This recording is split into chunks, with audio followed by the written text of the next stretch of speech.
Hello, everybody, and welcome to another exciting edition of the OverMark podcast. This week, we're coming at you with this week's breakdown and WrestleMania Night 1 breakdown.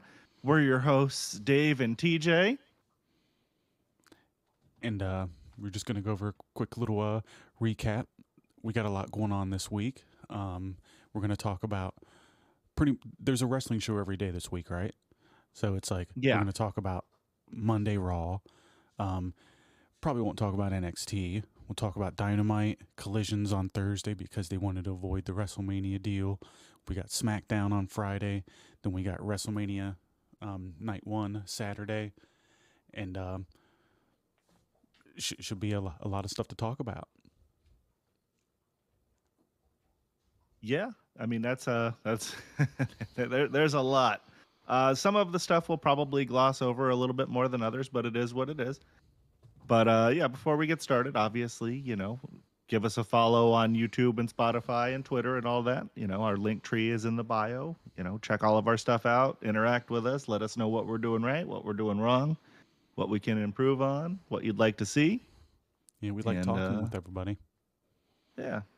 Even if you got a different opinion, we're willing to hear it. Yeah, it's always nice to hear from folks and what they think is cool or not with modern That's the whole point of this, right? Yeah. Have a dialogue and talk to people about what we like and what we don't like.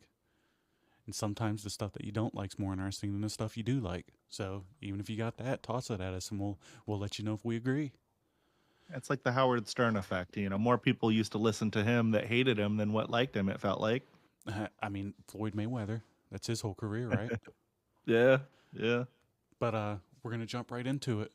This week, we're going to start off. It's going to be in chronological order, minus Tuesday. So, we got Raw that happened. It was April 14th, 2005.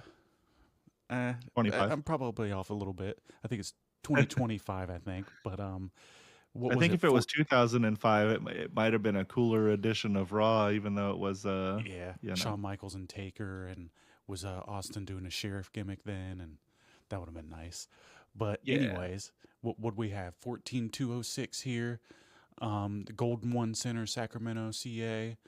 It started off with a pretty good little promo here with Gunther and Jey Uso. Talk about it a little bit and tell me what you think, Dave.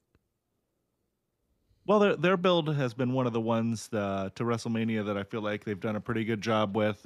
They had Gunther looking dominant most of the build, which generally indicates that the challenger is whoever dominates the build going up to WrestleMania usually ends up being the person that loses at the match. So it kind of feels like they're setting the table for later, and obviously we're not going to spoil what happened at WrestleMania yet. We'll but talk about that later.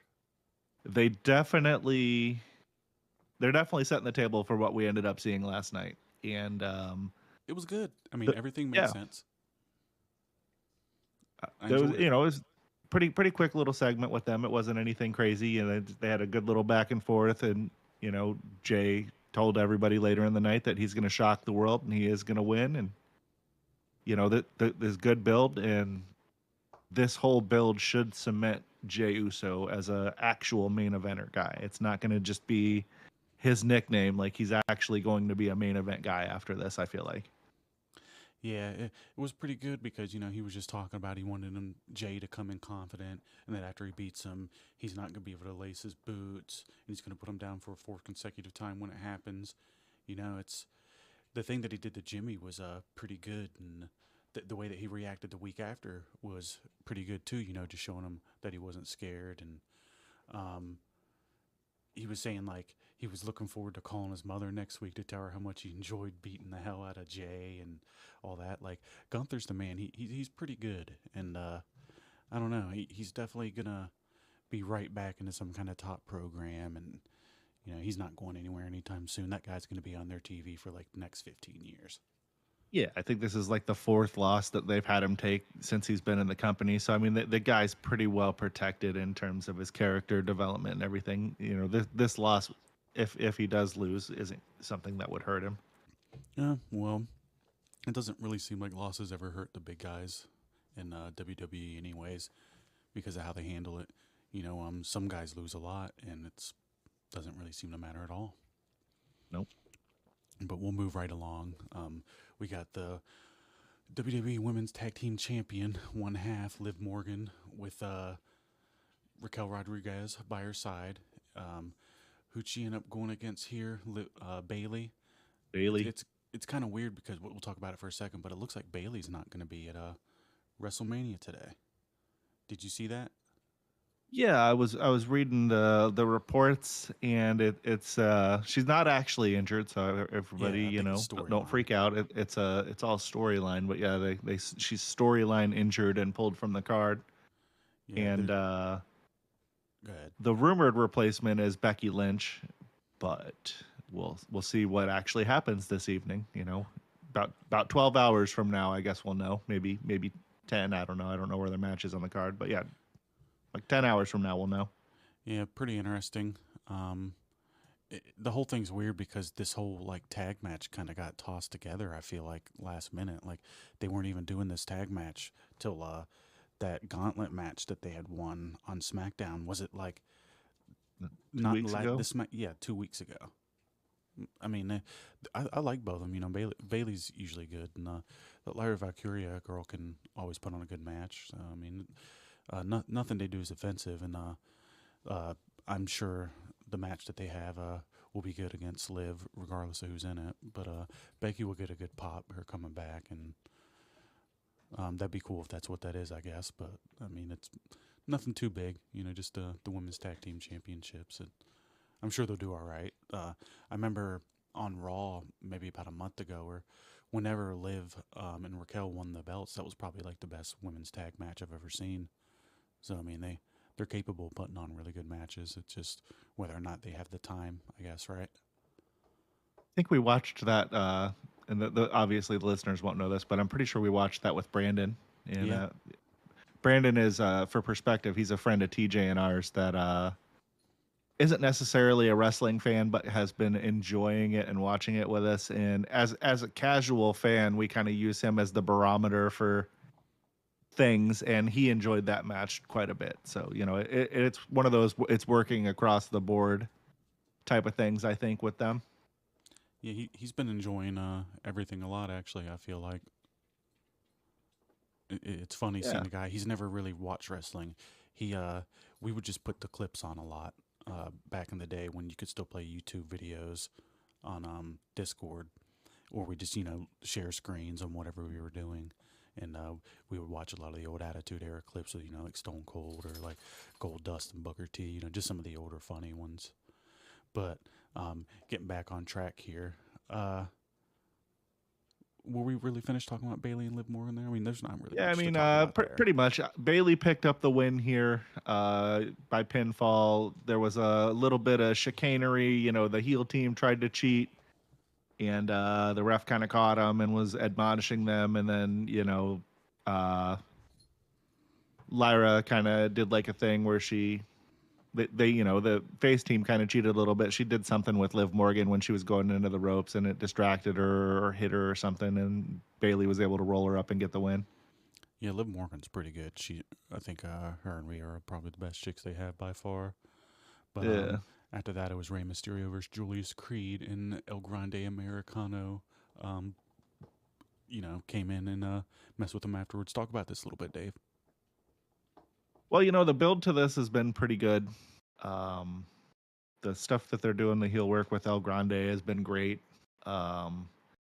Everybody knows it's Chad Gable, but obviously they're pretending it's not. The announce team, especially Pat McAfee here, has been doing a great job. Wow, how do you know it's Chad Gable, Cole? That sort of thing where he's playing like he's the pretty good. ignorant heel. Yeah, it's them billing him from the Gulf of America is pretty hilarious. I think they may have taken that back already, but I'm not sure if that's true. I saw some headline that they did.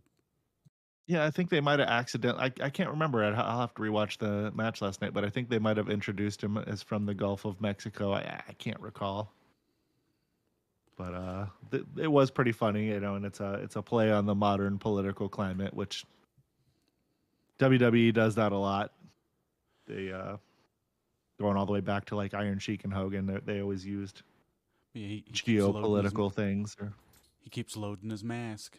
I think this is probably like the second week in a row he's done it, right? Yeah, and they keep having him do that diving headbutt, and I'm probably say it every week until he's not doing it anymore. But I can't believe that they're letting somebody do the diving headbutt, especially with a piece of metal in their mask. But it's neither here nor there. But yeah, I mean, there was no way he was going to lose this. You know, he was going into WrestleMania. Obviously, he was going to beat Julius Creed. But it's funny. Well, I don't think funny's the word, but you know, he didn't go into WrestleMania. It was end up No, being Ray Phoenix who went against him. But we'll talk about that later. None of these matches are anything too crazy. You know, it's just the little like finishing builds before WrestleMania. Literally the night before. But we'll move on. We got AJ Styles versus Karrion Kross. Unless you had anything else to say. no, it's just Okay. circling back to what you were saying about Raw this week. It was kind of just an all right episode. Like it wasn't It was anything better than great, last but week's. it wasn't like bad. Now, for a go home show, it was wasn't that great really. But I mean, maybe our expectations are too high. I mean, I don't know. It It's just kind of felt like a filler episode a bit. I don't know. well, I think the them having WrestleMania a couple weeks later than usual, you could really tell because it felt like the last 2 weeks they didn't know what to do.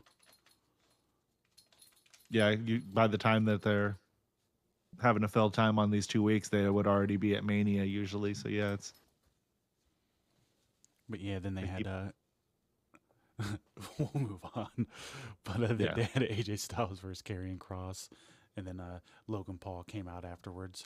Um, this wasn't bad. AJ Styles beat Karrion Cross with a phenomenal forearm. After the match, Logan Paul ambushed Styles, hitting him with the loaded punch and the pulverizer to escalate the feud. The pulverizer's a pretty good little finisher, man.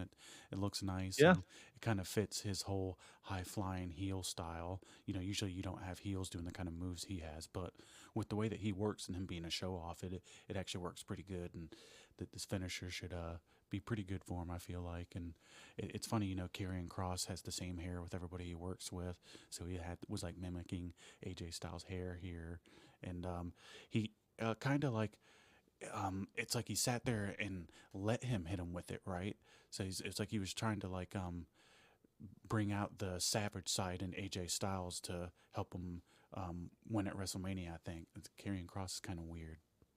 I don't really. He's one of those guys that I feel like they don't know what to do with. They always have him feud with these guys, and he's like backstage trying to like sow the fucking seeds of doubt or dissension or whatever. But like then a week or two goes by and he has a match with whatever guy that he's fucking with, and he just loses. Yeah, I have noticed whatever guy that he's having an interaction with, like he'll do some kind of thing to like kind of mimic what they're doing, like you mentioned with AJ and the hair thing. I also had read a news report that he got his tights made at the same people that make AJ's, and he kind of tried to mimic his tights even in that the style of AJ's. that's pretty cool. It's Yeah, it's funny. You know, guys that end up losing a lot historically in WWE. Well, there's a mix, but there's like one side of guys that they just lose all the time. Then like out of like losing for like a year, they'll just win a championship out of nowhere. right. That That was that like could be what they Vince do with him here 101. because they're not. He's definitely not like a Brooklyn Brawler type of enhancement No, talent or anything like that. He he's does feel definitely like he's serviceable. used as an enhancement talent at times, though. Yeah, somebody's got to. Yeah, but again, not everybody can win every match. That's true. It's funny how like you know Vince isn't there anymore, but like everybody there was taught by him what to do. So you just see like aspects of what Vince taught these people to do, or how Vince would have booked or made a decision still on the show, and like almost everything that's done. I mean, say what you want about his personal proclivities or whatever, but the dude for a long time did have a great wrestling mind. Before he lost it. Yeah, he Yeah, did. They're starting to bring him up more and more. How they had multiple mentions of him at the Hall of Fame and all that. With Triple H yeah. saying he loved him, and Austin brought him up, and Man, the Hall of Fame. Before we move on to the next match on Raw, was just maybe it's because I'm getting older, but I found myself kind of getting a little emotional at some of the parts, even during stuff that Michelle McCool was talking about. I remember, just where I was in 2008 when she's describing some of the stuff that would have happened or whatever the years would have been, and it's just like, man, I can't believe how much time has gone by. And then we're watching Triple H go into the Hall of Fame, and he's kind of the last of our generation's dudes. Chris Um, you Jericho know, will go in there one day. obviously, Jericho's still working, Jeff Jarrett's still working, Edge and Christian. But I mean, not to take anything away from those guys, but Triple H was one of the marquee guys, even if a lot of the time he was the guy that worked with the guy. Like He was a still lot of there. these dudes' great matches were with Triple H, and yeah, he's still there and he's running the company, or at least creatively now. Yeah, I mean, even if you anybody that was a big player in the Attitude Era is a big deal, and there's somebody Yeah. who's a bigger star than anybody is today. It was also kind of funny, speech. I think they said it was an hour and 9 minutes, and you could just see the people in the crowd starting to fall asleep because it's like 1:30 in the morning. We're Eastern time, so it's like 1:30 in the morning our time. Or no, I'm sorry, it's like 1:30 in the morning their time, so it's like 4:30 in the morning our time when he's wrapping up. So all these people are super tired because most of them are East Coast folks as well. Yeah, it definitely was pretty late. I was laying there waiting for it to come on and fell asleep. There was no way I was going to make it. I worked that day too. It's not happening.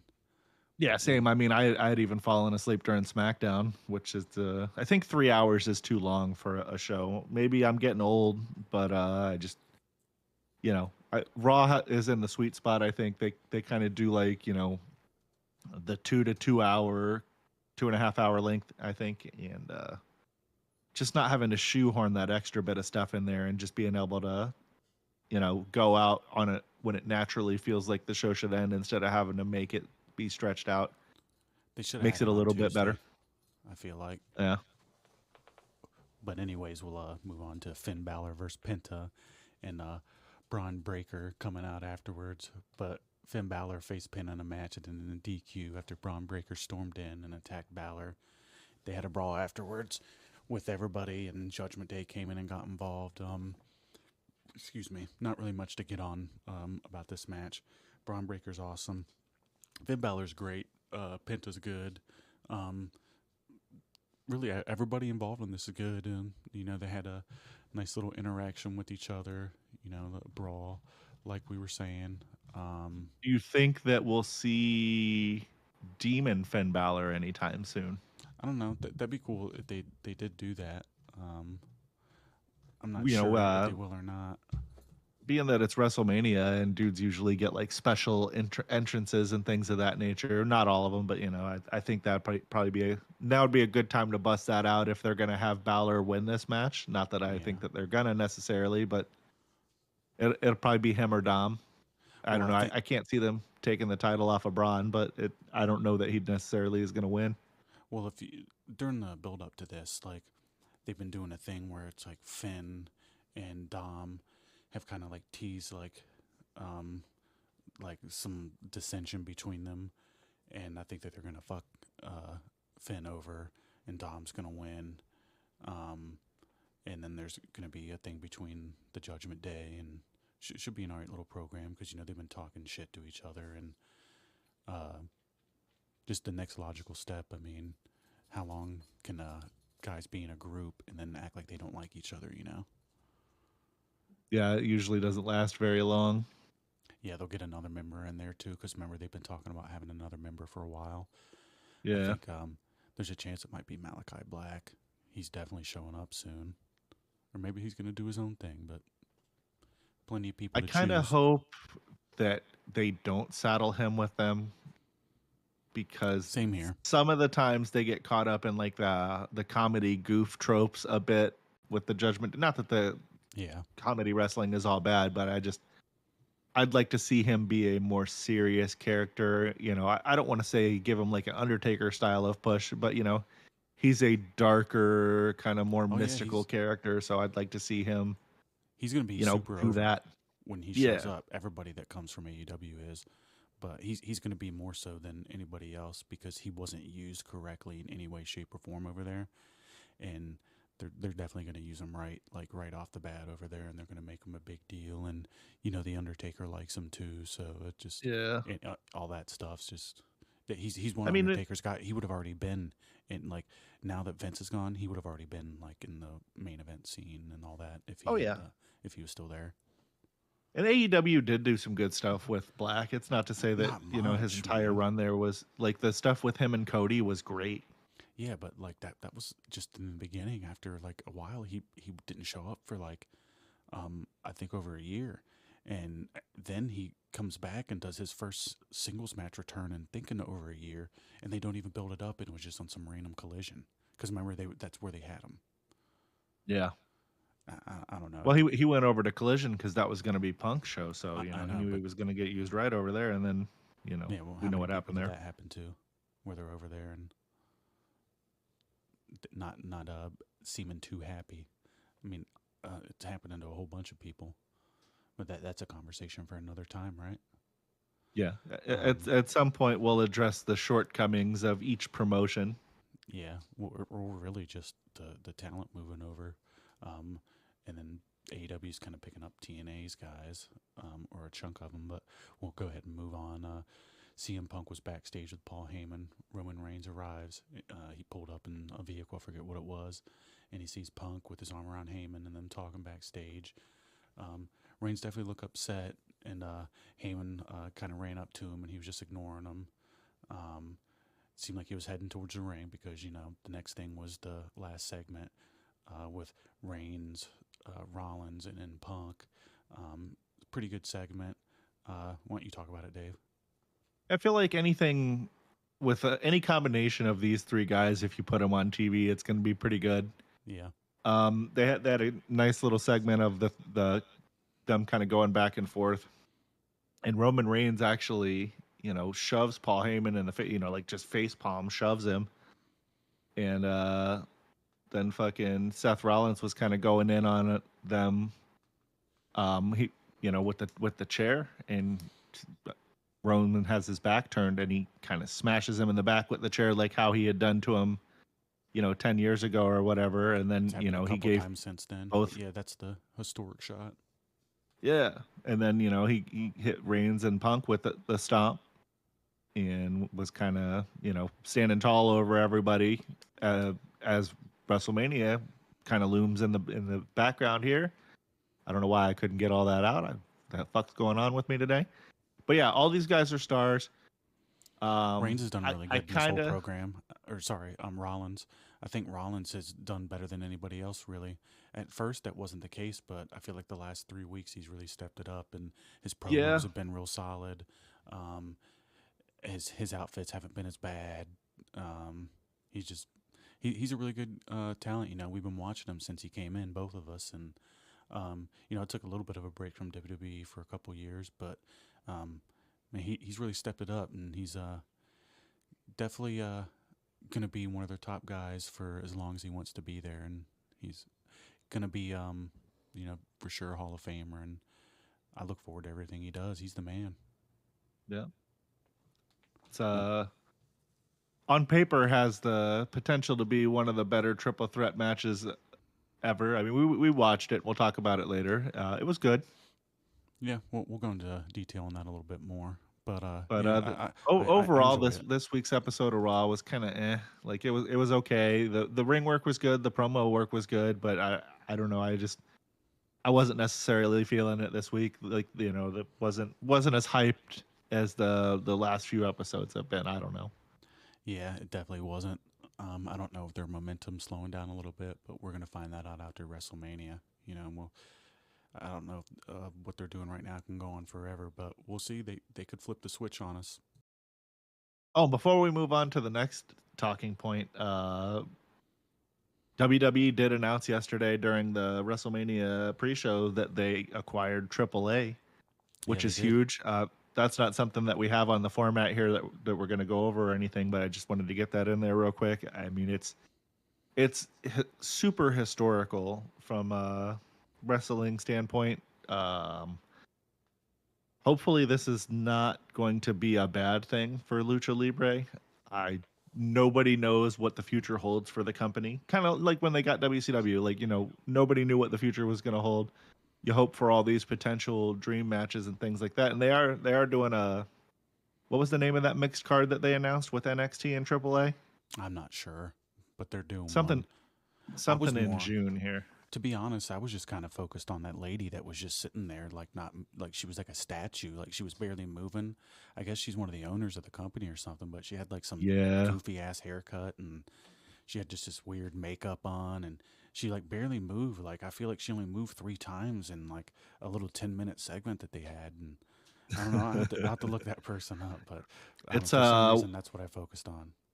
NXT AAA When Worlds Collide in on June 7th in Inglewood, California. So I mean, that'll be something that we'll cover the build too. I'm sure. Well, Probably watch that. if it's anything like the TNA partnership, which is different because WWE bought AAA, but they'll shine them up and make them look good. They've been doing it. It Oh seems yeah, like everything they touch, and they wouldn't have did this if they didn't have a plan set. So I have every reason to believe that they should be good with that.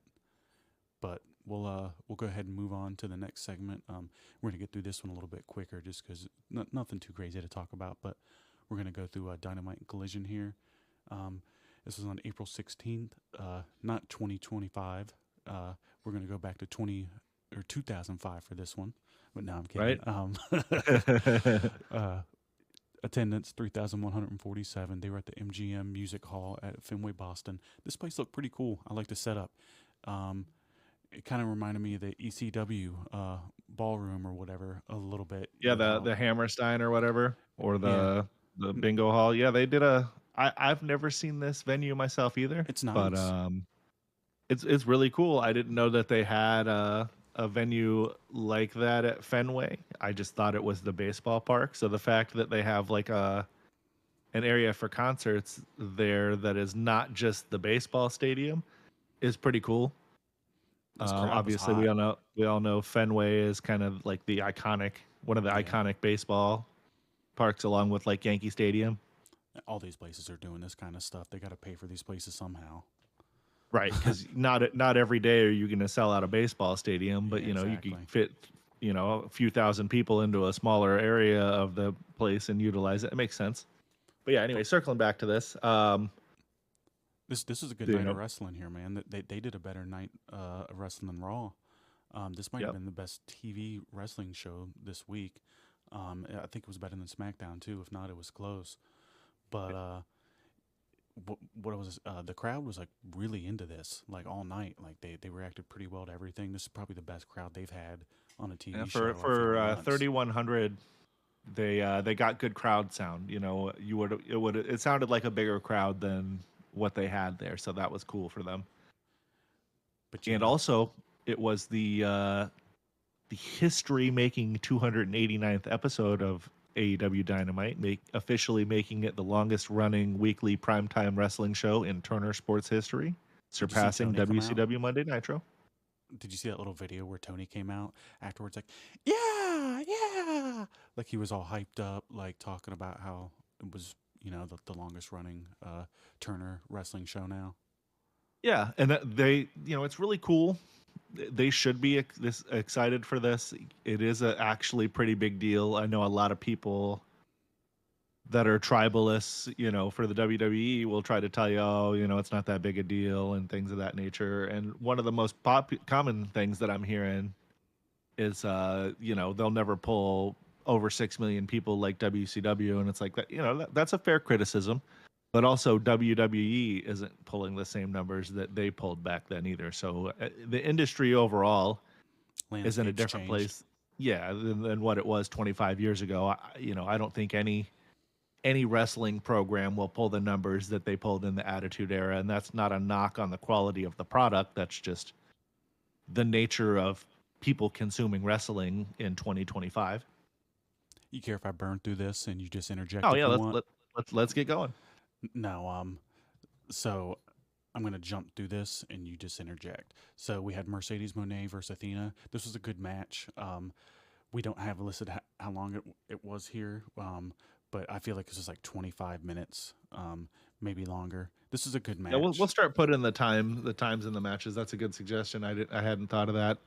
It wasn't a criticism at all. I just No, I no. uh, I just let me see here real quick. They might end up actually having it.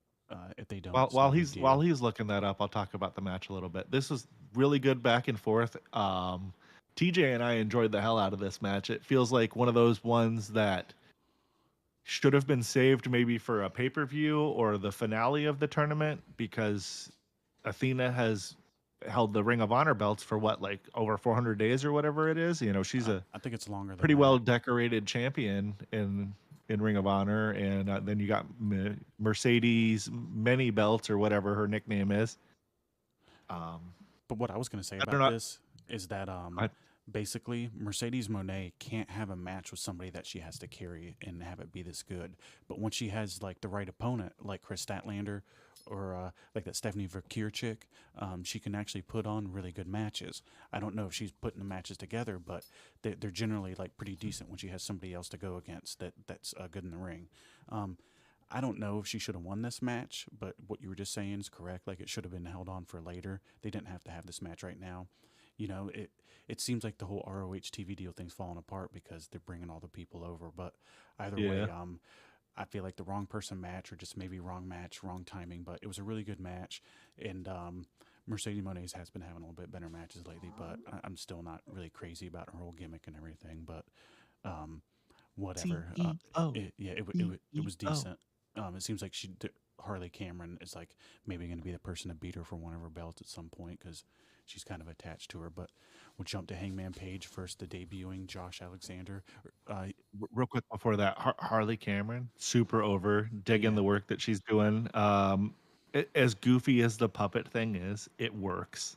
Yeah, yeah. and It's she been does the going pretty crazy good. thing really well. Yeah, but Hangman Page versus Josh Alexander, kind of a weird decision to have a guy debut and then beat him, but um, I don't know. Whatever. It was a decent little match. Nothing too crazy. Um, it was that whole wild card thing. He debuts after the match. Don Callis and Kyle Fletcher confronted Page, teaching future tension. And then it was the AEW World Tag Team Championship. The Hurt Syndicate, Bobby Lashley and Shelton Benjamin, retained their titles against Gates of Agony. After the match, MJF attempted to align himself with the champions by presenting gifts and women, and the reception was mixed. Thumbs up from MVP, but not the other two. It's kind of weird to see Max here, like begging to be in a group of people. This isn't what Max does. This isn't what got him to be like the top guy when he was a top guy, and I really don't like it. But I'm thinking that he's going to end up beating these two guys up.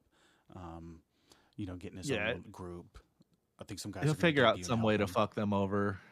It reminds me of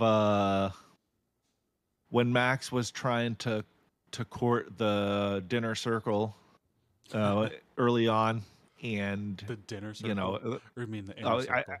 I meant to say inner circle. I don't know why I said dinner It's, circle. you I'm were a thinking dick. about the dinner debonair, I think. Yeah. Oh yeah, yeah. When they had that little dance off dinner thing. Yeah. Yeah.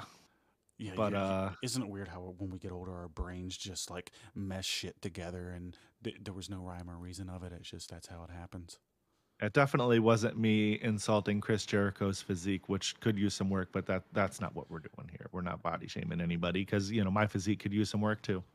And there's times where he looks good, and then times where he looks bad, and it's like it's pretty frequent. It's like he just goes through like a month where he looks good, and then maybe he's eating too much food, but I don't know. It should be cool once they get to the point where these guys are actually feuding, though, because everybody involves good, and MVP and MJF doing promo battles together should be great. But we're just gonna have to know who the other guys that are gonna help MJF are. But we'll move right along to Will Ospreay versus Takeshita. This is the best match that they've had on TV in probably like 2 years. I don't. I don't know. Maybe even this is the best match that they've ever had on TV. Um, it might be until like you had those Daniel Bryan like Hangman Page or Kenny Omega matches on TV. But this was fucking awesome. Like it was a Yeah, both of these dudes can go. Um, Takesha's good, like in anything that he does.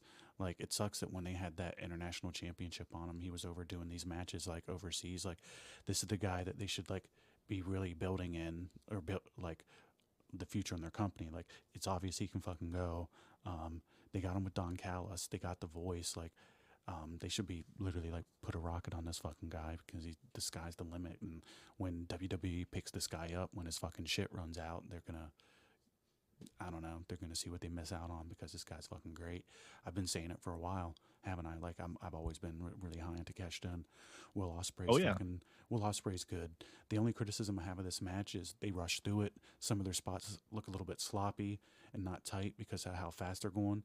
If they just slowed down just a little bit in between their transitions, you know, when they do like the little pin thing and the Right. reversals, the match would look way cleaner.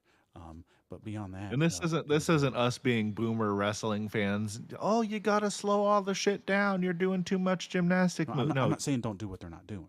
Or you're you, just slightly take your foot off the gas. You can keep going fast like you're doing. You just let some of the shit breathe just a little bit longer. well, they were slipping, is what the problem was, and they were like they would go for a pin, and they'd slide too fast, like on each other's like legs or something, while they went for a reversal, and they'd have to like go back a little bit and catch themselves because they would be just going too fast.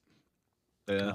I'm not saying like not do what they're doing, just a tiny bit, and it would make a lot of difference in what they're doing. Meltzer rated the star or the thing, I think like 5.5 stars, and it's just like, what the fuck does that even mean? I give it like So two jars of peanut butter, you know, like what he's rating it higher than like Steve Austin, Bret Hart at WrestleMania 13. Think what? about that for a It's second. because this is what he likes now.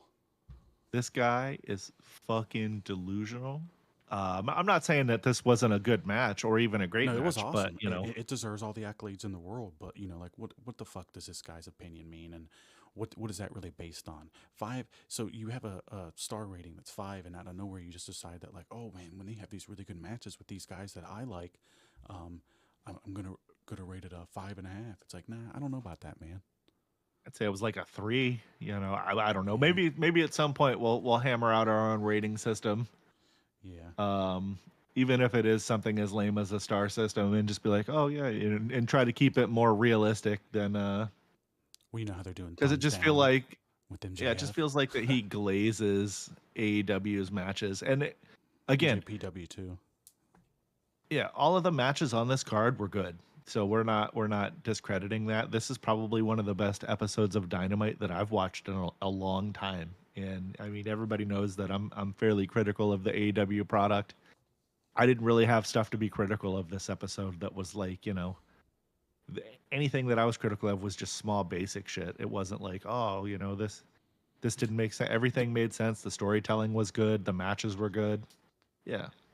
Yeah, it's you know, we're always going to be critical of what we're seeing. We're that way with WWE too, but they're just better with the smoke and mirrors and hiding it right now. You know, though hopefully Right. AEW gets there at some point, but you know, we just can't help. But we've been watching this shit forever, and you just see stuff that doesn't make sense, or and you know, we'll call it out, and that's just how we are. But You're we'll not going to catch things like one thing I forgot to address during the Mercedes Athena match was they were doing a spot outside where she was going to like kind of Olay Athena into the barricade.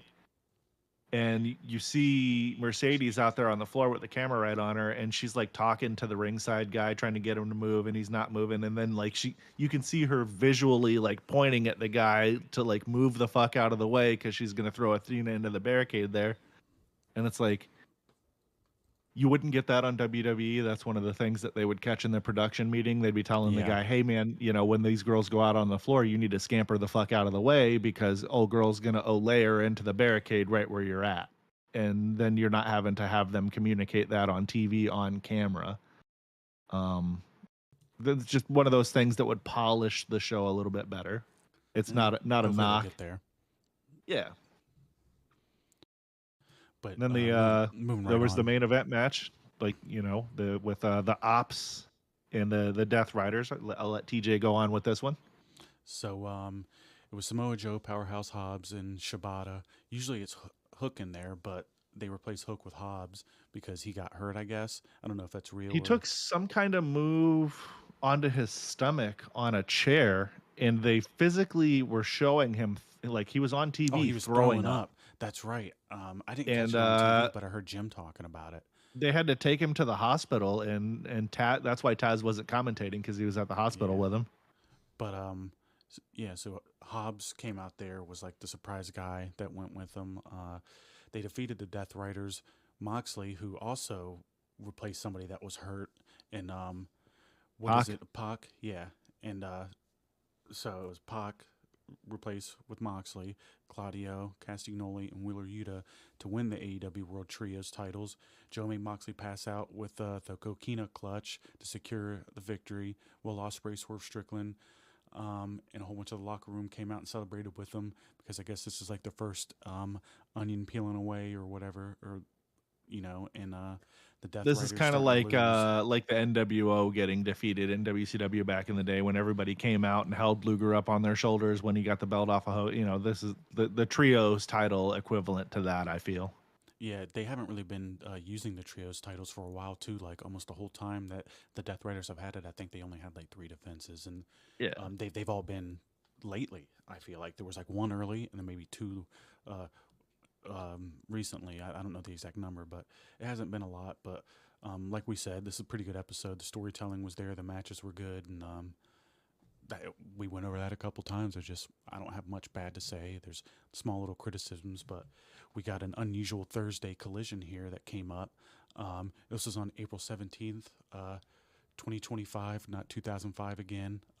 This is on a Thursday, like we were saying. The attendance was, they were at the same place, right? Yeah. And Yeah, it the was, attendance was 1,899 at the MGM Music Hall at Fenway in Boston, like we were saying. so it Mercedes was actually, down a little bit, yeah. the attendance. I mean, why wouldn't it be? This was actually live, though. Most of the time they do these shows taped. I think Collision's taped more often than it's live, but Right. So this was a live back-to-back days. going So back that to was cool. Mercedes thing again, though, we didn't bring up this was Boston, so she actually got cheered here a little bit. She usually doesn't get Right. cheered, but we'll jump right into it. It had Kevin Knight versus Lance Archer. Kevin Knight won. He's one of their new Oh, I guys. thought Lance Archer won. Did he? Yeah. Knight, Let me look real fast here. Pretty sure it was a Lance Archer. I may have may be reading this incorrectly, but there wasn't anything too crazy about this. As you can tell, I didn't really pay attention to this match too much, but I'll find out real quick. You would think that Yeah, no, it was Kevin Knight. okay, then I did the prep wrong here. That's my bad. It's all good, but yeah, Kevin Knight ended up winning, and it wasn't anything too crazy. Just your typical little match. Lance Archer, he's all right for a big guy, but all the matches that he has are the same. I feel like a lot of the guys in AEW have a harder time working with some of the big guys. They don't really let the big guys do their stuff, and it's kind of like not to say Kevin Knight's not bad size himself, but it's just generally these big guy matches they're only worked one type of way, and I just don't feel like a lot of these guys have worked with some of these guys that as big as Lance Archer, but not to say that everybody's that way either. But we'll go ahead and move right along. It's La Faction and whatever it is with Rush, Dralistico, and the Beast Muertos. These guys all suck. Muertos shouldn't be on TV. You shouldn't really be presenting anybody that wears some kind of like stupid beast mask on your show. And like I remember they had him in the Owen last year, and it's like I don't know. Owen would sure love that, I bet. Dralistico, I don't know. He's interchangeable. I can't tell the difference between any of the guys that are in this company that wear these masks, besides Hologram, because at least they present him a little bit differently. Rush, you can barely understand what he says, and there was that time he beat the shit out of Jungle Boy. That was cool, but beyond that, I haven't really been impressed with anything that he does. He just I has think these the really, most Go ahead. notable shit he did was when MJF came back. It was they had that little short program with Yeah. him, and it's like, well, why is MJF feuding with this guy? Yeah, but it was against KM, Rosario, Grillo, and LSG. I don't know. It was a squash match. LFI I don't even won. know who the fuck those guys are. It was just local talent. They had a couple Full, squash full matches disclosure, on the show. I didn't watch the episode of Collision this week. Just there was what it was. There's a lot of wrestling to catch up on. I was behind on some of the other shit, so I caught the highlights, and that was pretty much it. Well, let me get to you how I watched it. I sat here watched it, but it's like out of the corner of my eye. So when I'm seeing stuff that's all right, I'm checking in. But Yeah, um, it's like an in passing, like oh, like you're doing something, and no, then no, the shit's on in the I'm paying background. attention to it, but I'm paying attention to like three things at once. Ah, Um, but I am watching it, but I can't get into Kevin Knight. They have too many guys that look the same. Like Kevin Knight's literally like Leo Rush, like he's wearing the same glasses. I feel like oh maybe Leo no, Rush is wearing different glasses now, Leo but Rush sucks. I don't know. He can at least talk, you know, and he's trying to help out some of these younger talent. I'm not saying that he doesn't suck. I'm just saying I see some positives in him being there. But do these people listen to him? I don't know, but we'll go right into the next squash match. It was Megan Bain versus Rebecca Scott and Ashley Vox. Pretty sure these are more local talent. If they're not, I have no idea who they are. But Megan Bain won 2-on-1, another squash match. So at least they're trying to keep her momentum going. She's a good talent. It seems like they've used her better and built her up better than most of the females that they've had going on there. Yeah, I mean It should be Megan good. Bain is a star. I don't know how WWE let her get away, Well, apparently, except for maybe her development didn't go so well when she was there, and so I they know just were exactly like how, cutting their man. losses. I know exactly how, and it's anybody that AEW's picked up lately is Tony paid them more money than WWE was willing to pay them. That's Yeah, literally exactly all it is. If not, I could be wrong, but I'm pretty damn sure that's what's going on here. And it's not to say AEW isn't a good place to work. These people are having fun, I'm pretty sure, and it's a different vibe for WWE. And if they use you right, like you've seen, you can go over to WWE afterwards and be in a way bigger deal. So why don't you go ahead and make your money and get a little bit of experience and have some easy dates, and then pop up to WWE when you're ready to work a little bit more. It's no. sounds like a win-win for everybody, and you'll get paid more in WWE afterwards. But we had the Don Callis family in the next match versus Takeshita, or no, the Don Callis family, uh, Takeshita and Josh Alexander, because he's with them now. Seems strange to just pair him with Don Callis. I'm pretty sure that they didn't like each other, Josh Alexander and Callis, before this, but I have no idea because I don't really know too much about the Josh Alexander guy besides he wears that goofy thing on his head. And then Back in TNA, they had like storyline heat, and they were at odds yeah, a lot, but it's an easy story to tell pairing them together because they have a history together at another company that they can but lean into. that's the problem with AEW though. They expect you to know this shit without telling you about it. It's like I don't know how you could highlight it, but It how was am like I when they were supposed to? bringing over all those Japanese guys, and we're Yeah, like, well, who the fuck cares about this? Because nobody knows who these guys are, and you're not making them matter because you're not giving people stories as to who these people are or why you should care about why they're there. yeah. It just looks like you're just beating up some old Japanese guy. But they were against a conglomeration, which is perfect because it's what we were just talking about. Ishii and Rocky Ishii. Romero. Um, Yeah. Romero turned on Ishii, which it doesn't fucking matter because Romero doesn't mean anything to the show because he's just some fucking guy.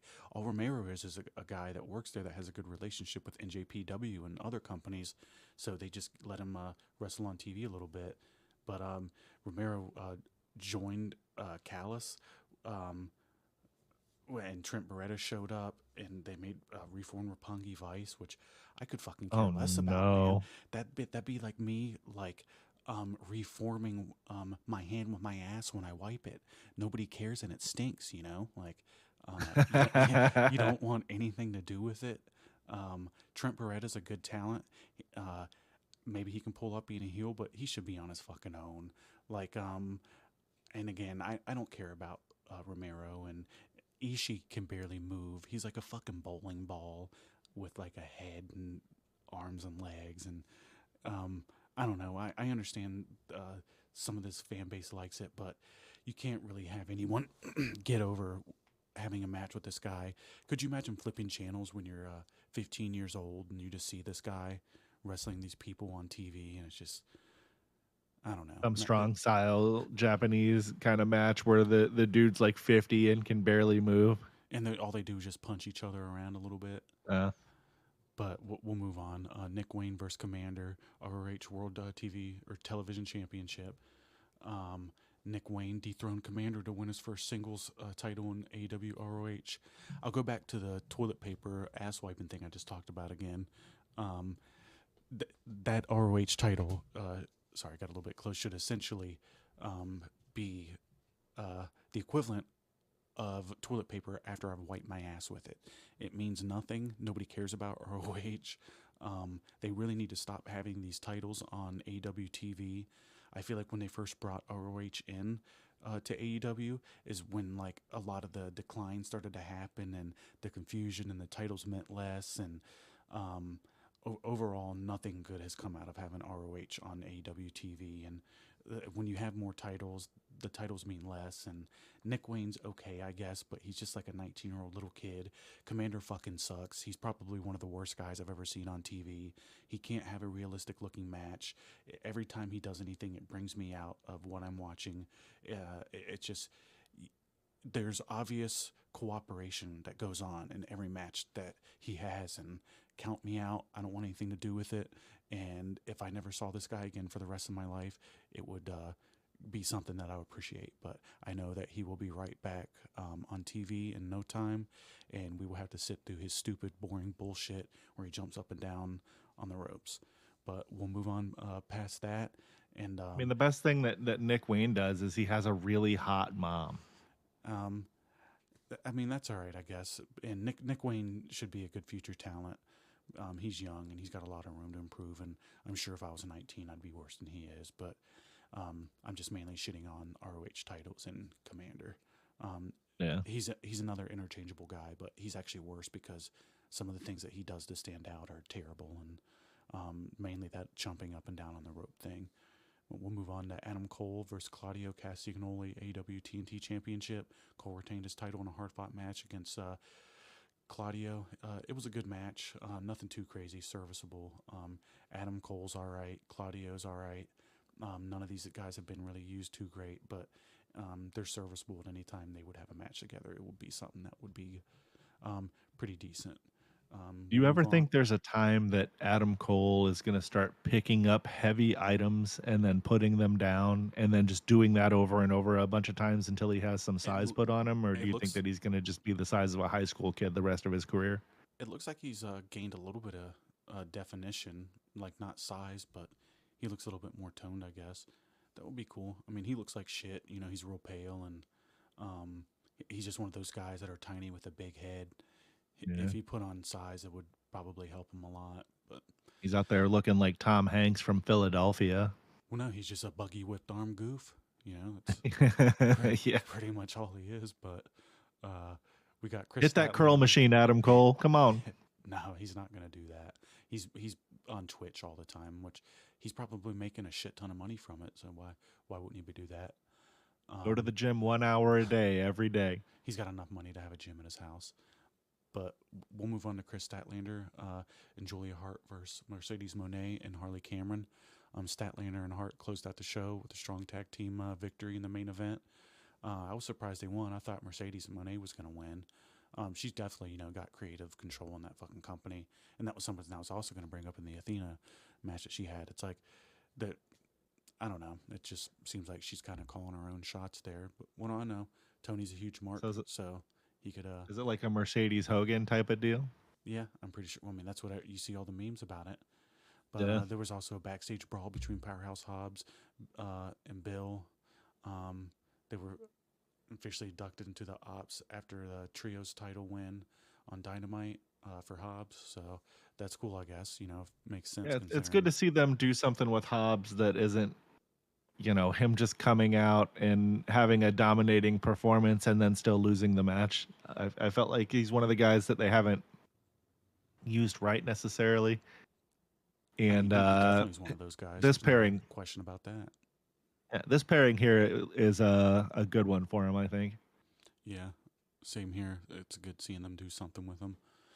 But we'll go ahead and move on to SmackDown. It was April 18th, 2025.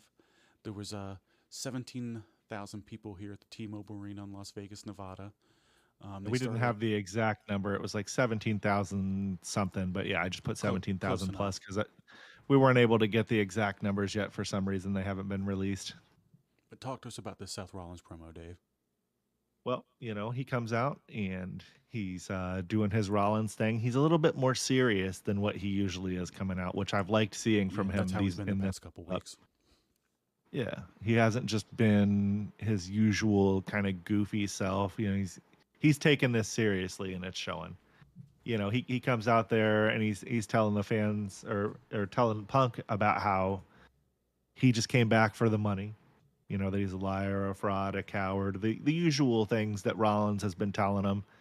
He's talking about all of the sacrifices he's made over the past decade at the company while Punk was not there. Kind of giving himself a pat on the back, attaboy and himself for, being there for 10 years while Punk was gone. He talked about that he's going to continue to put his body and everything on the line for the future of this business. He just keeps pointing out Punk coming back for a check. That's why he's back. Right. A lot of this buildup has been, I think, Reigns also brought up something like that they were talking about. I made empires for billionaires, and all you ever did was take money from their kids. Talking about him getting paid by AEW, of course. And Yeah. it's just all the been a good promos that build. Ron's been doing lately have been good. I've really enjoyed the build up, and Rollins definitely held his own. But all three guys are like the top of the company, and three of the biggest stars in wrestling. So when you're with these guys, you have to, and it's nice seeing guys like not, just get lackadaisical. It's like they're stepping up when this moment happens. It's been pretty nice to see. It it's 'Cause, one of I those. I felt like he was a little bit boring in the first couple months of the build, but he's really stepped it up. Like I said, sorry I drifted off for a second there, and my dogs No, you're are going okay. out. It's one of those the rising tide raises all boats type of thing. Like one of those dudes coming into the program being hot and maybe being perceived as doing a little bit better is going to light a fire under the other guys because they just it's a competitive industry, even if it's not we're competing for real wins and losses. Like these dudes want to go out there and one up each other every night because they want to push each other to do better. And Punk's making these all guys three step their guys, game up. yeah, all three guys have done that pretty well. I feel like this build. Yeah.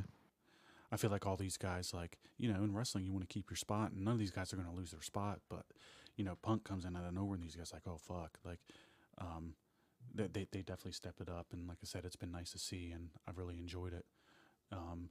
This is one of the better things on the show. This show was better than Raw, not by much, but we'll talk about it at the end. We'll go ahead and move on to the Andre the Giant Memorial Battle Royal. They all started in the ring. It's funny, I'm sitting here watching it with my wife, and she's only seen the Royal Rumble. She hasn't seen a lot of Battle Royals. They have the ones on AEW, but they're so confusing and convoluted with all the different, like, gambling and casino-related theme shit that, like, you don't even know it's a Battle Royal, really. Right. But, everybody starts off in the match, and what was it? Nakamura was the only guy that got an entrance, right? So he comes Him and Ray in. Phoenix, I think. Okay. Well, it was Ray Phoenix before the commercial, right? And then Nakamura after. But, Phoenix, Nakamura, Miz, Ortiz, Carlito, and others. Carmelo Hayes wins the match. Good for him. When this was on the actual show, it meant something. I don't think it really means too much these days. I remember when Claudio won it when he eliminated Big Show. I think he was that for the first or second one, but that Yeah, when he gave Big Show the big swing, that was really cool. And then he slammed him over the rope. Yeah. Not a lot of when I guys was a do kid, that. Unrelated to anything we're discussing here, other than the big swing move, for whatever reason, we used to call that the senior discount ride. Oh, no. Couldn't tell you why, but yeah. That's pretty good. But, nothing really to say here. Just I was kind of confused as to why they had Mello win. Like, it's cool that they're trying to build him up and everything. Maybe it's because when I watch NXT, I pay more attention to the women's matches than the men's matches, but I'm not like intimately familiar with Carmelo Hayes all that much. What's obvious they're investing in them, and if you watch that NXT main event yesterday between those three guys, they are trying to invest in African American talent. I think they realize that they don't have a lot of them there, and they want to, there's they're finally starting to get a good crop of them, so they're getting them in there, and it's definitely a good thing, because historically throughout WWE, it's mainly been a lot of white guys, right? Yep. And all these guys are good, so there's no reason to not have them there. And I think they just want to show people like, hey, we're listening to you, and we got these guys coming up, and this is going to be one of the first ones because he came up around last year, around this time, right, under the main roster. Yeah. Yeah, And and that they had speaking of one against NXT, they Cody. they did a good job with that stand and deliver yesterday. I mean, Oh I yeah, fell asleep during part of it because it was a lot of wrestling to I watch the watched whole day. But the women's those match was championship great. matches were good. The That uh the women's championship match was great. The men's championship match was great. That tag team with like the family or whatever, it was all right.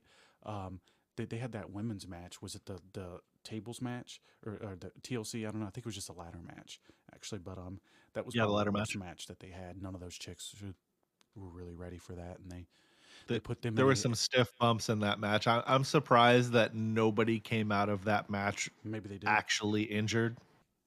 They set those girls up to fail. None of them were ready to do Yeah. that. Um, but we'll go ahead and move on. Rhea Ripley came out. She she came out first. Io came out second, right? And then Bianca came out third. Um, Io was about to talk, didn't really get anything out. Bianca came out. Sorry, just coughed a second. And nothing too crazy, just more of the same shit. They just like push Io in the face, and then Bianca and fucking Rhea end up battling a little bit, and then Io jumps on them when they're outside, and nothing too crazy. Like I said, just more of the same shit that they've been doing. It was all right. I'm sure you don't really have anything to add there. I mean, um, I don't have very high expectations out of this triple threat match at Mania I tonight, think it's going to be but good. I think they'll it'll be. probably surprise me because all three chicks can work. Yeah, no. I'm expecting it to be pretty decent. They might swerve us with the winner too. I think they're gonna have Bianca go heel, but what do I know? Maybe not. She's been getting a lot of Yeah, boo reactions for the last probably month or so, and she didn't really do any heelish type of stuff. It just is kind of an organic happening. I yeah. feel. Well, she's been reacting to it a little bit like a heel too, like kind of like a little bit whiny and all that. I don't know Yeah. if you've noticed that. I'm sure you have. But next, it was the Street Profits versus Motor City Machine Guns for the WWE Tag Team Championships. The match ends in a no contest after interference from DIY, who steal the titles. A triple threat TLC match for the titles is announced for next week on SmackDown. I'm sure that'll be all Feels like right. they probably could have just put that on the TLC triple threat TLC match. Could have been on WrestleMania instead of SmackDown, but what do I know? Why? They could have gave those What? guys 15 minutes, Yeah, cut but cut some of the pre-show bullshit or something. I don't know. yeah, uh, It seems goofy to not have. No, maybe you don't need to have every belt defended on your WrestleMania, but when you have two nights of WrestleMania, it seems kind of silly to not have one of your main titles being defended on one of the nights. well then they had Chelsea Green versus Selena Vega. They had a little thing in the back earlier where they said this was going to happen, right? And they Yeah. said that her little like security squad couldn't come out and help them. Um, so Chelsea Green and her had that little match. Secret Service band from ringside. Selena Vega wins the match. I guess they're gonna go somewhere with this. Selena Vega was wearing like a really cool outfit, made of like fire and all that, and I don't know, just a quick little match, I did serviceable. I did see that outfit of hers. It was pretty cool. Um I saw like some memes of the outfit, and it was like a zoomed in and not anything super tacky, but at first I thought that they were showing like a thing where she had her period during the match or something. I'm like, oh no, why are you guys showing that? But then it turned out that it was just a part of her outfit, and it was the way that these wonderful people online had zoomed in on the picture. I'm like, what am I looking at here exactly? It's just What But weird things that you see when you're scrolling on Instagram, I guess. I don't know. Irrelevant to what we're doing or talking about here. Sorry for getting us sidetracked. it's all right. But not much to talk about there. I'm sure they're going to continue working with that program after WrestleMania. Um, we got Chelsea Randy. Green, both of these chicks are super over. I was kind of surprised that they didn't have Chelsea Green on WrestleMania, even if it was like a one of the pre-show matches or something like that. I how over she is and how much attention she's gotten lately. I don't know why she's not on WrestleMania. Um, I don't know. I'm sure there's some kind of reason behind it. We'll see. They could have some big thing the night after WrestleMania or the SmackDown and try to give them the spotlight there because maybe they get overshadowed at WrestleMania. Because honestly, it would just be a bathroom break. Because all the other matches would be so hyped up. So Yeah. I'm sure there's some kind of reason behind it. But WrestleMania or Randy Orton came out and did a little open challenge for WrestleMania. Told somebody to step up. Found they're going to fall victim to the RKO. Randy always does good promos. He's the man. Um, I'm I don't know who they're going to have challenge him. Be weird if it was Black or maybe they're going to have Rusev. Sure. Hopefully it's some kind of cool little surprise with somebody debuting, but then they'd have to lose to Randy. So maybe that isn't what's going to happen.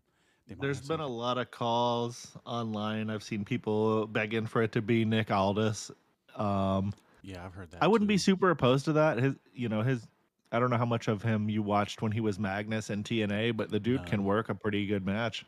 Yeah, I didn't watch TNA too much. I just watched it here and there in some of the bigger matches. But should be cool. They're gonna make sure they get Randy on the card. You don't even. A lot of these matches have fallen out like last second.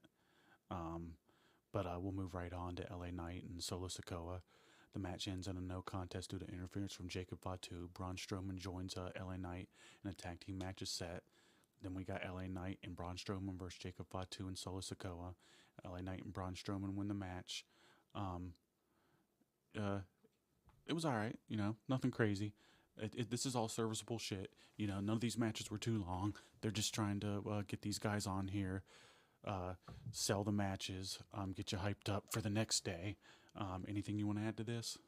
Well, it felt kind of like a mid 2000s SmackDown where like the dudes would be having the fight and then other dudes would come out and interfere with in the match, and then while And that was set it going up. on, Teddy Long would come out, hold on now, player, and then before you know it, everybody's having a tag team match of all the dudes that are brawling.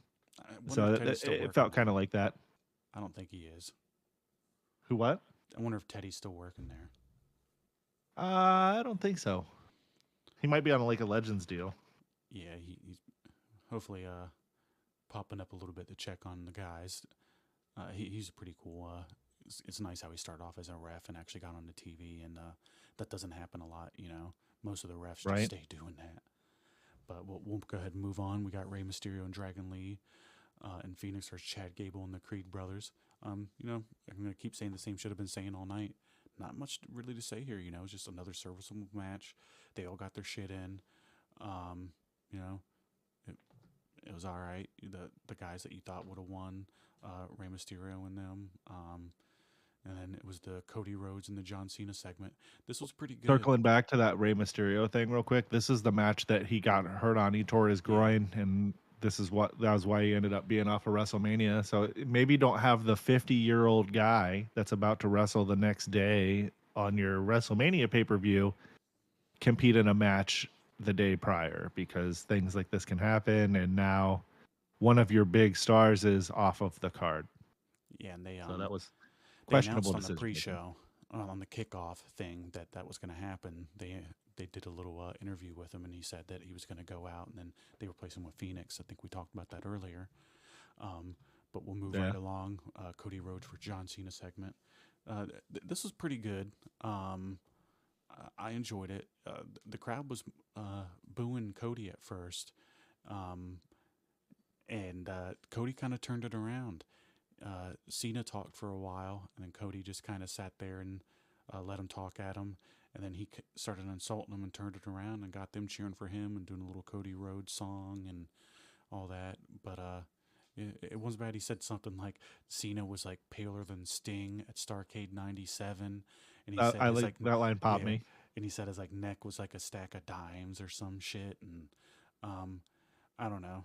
I think He that they're told him he had a melting face. yeah, I think they're gonna have Cody lose, and I think he's a little bit flustered by it because all these plans keep changing here and there, and Cody's obviously the fucking guy, and I feel like until their numbers start going down, like why would you want to change this? But we've already been over that, and what'd you think about this? Sorry, I was reaching down there. The a good little exchange. You know, I did. Was I had to recatch the highlights of this because I had fallen asleep before this happened.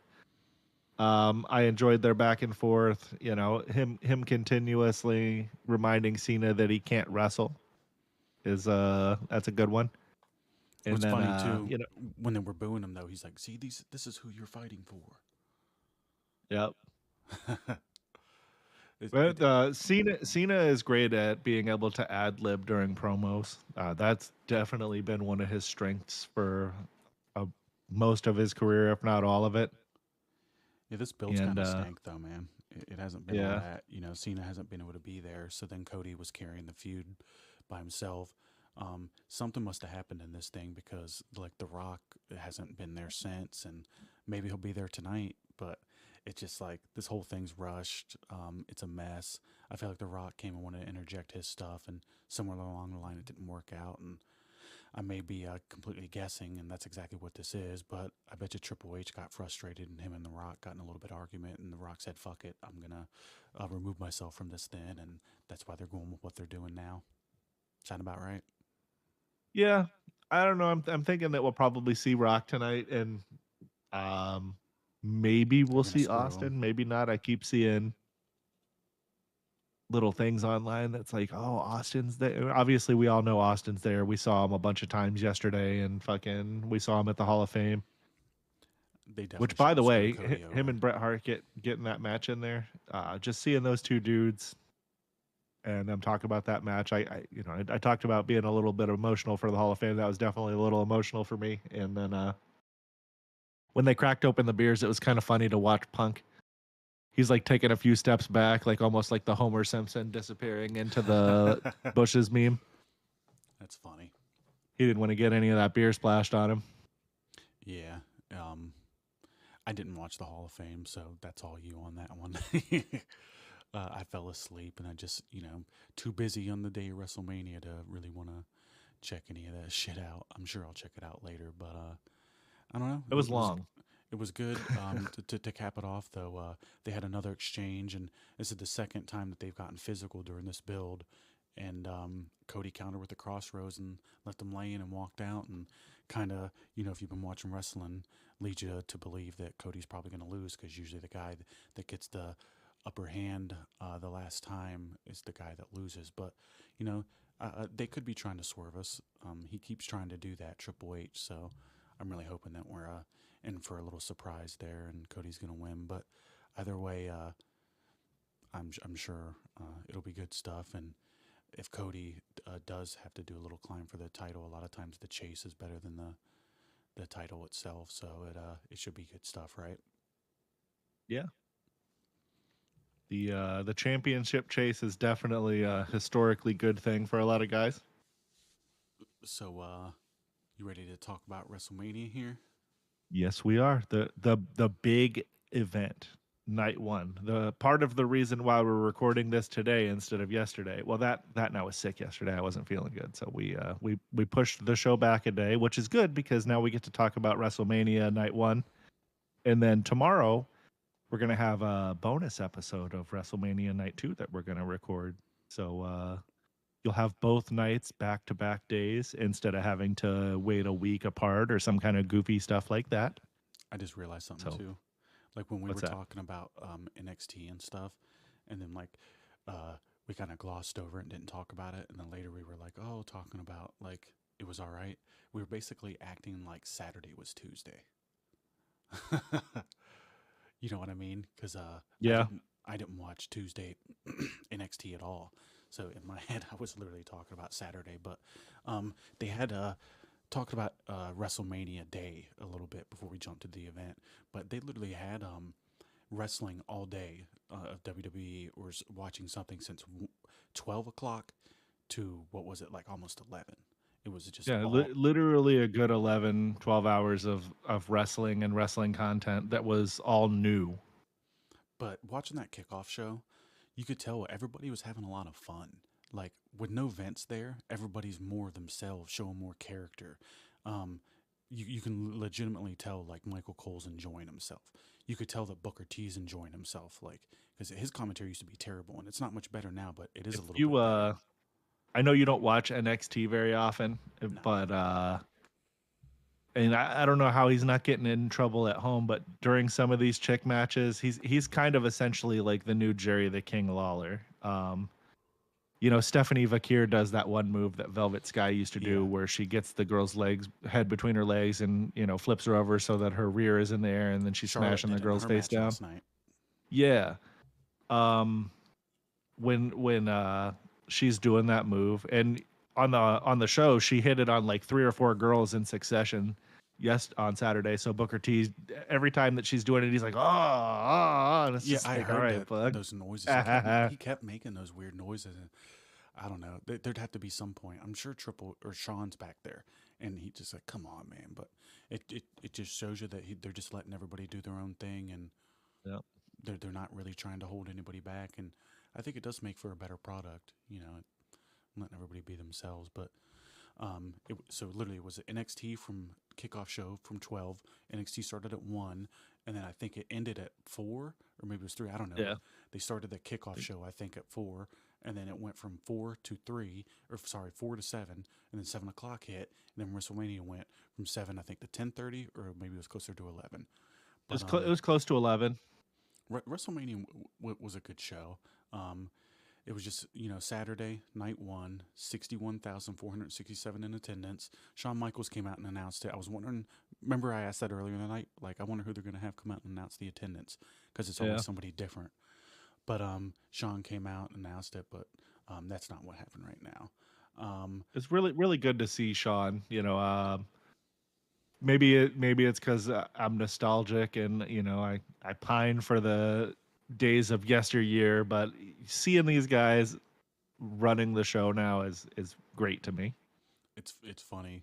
Um, it's I remember when he disappeared for a while, and remember he had that hunting show that he did, and Yeah. didn't have anything to do with WWE at all. He would show up here and there, but um, it's funny now that his kids are a little bit more grown up, and he can just be out of the house, and everybody's accepting of it.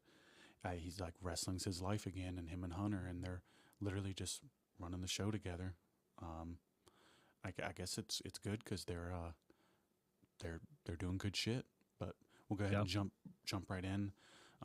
They have the little package and everything.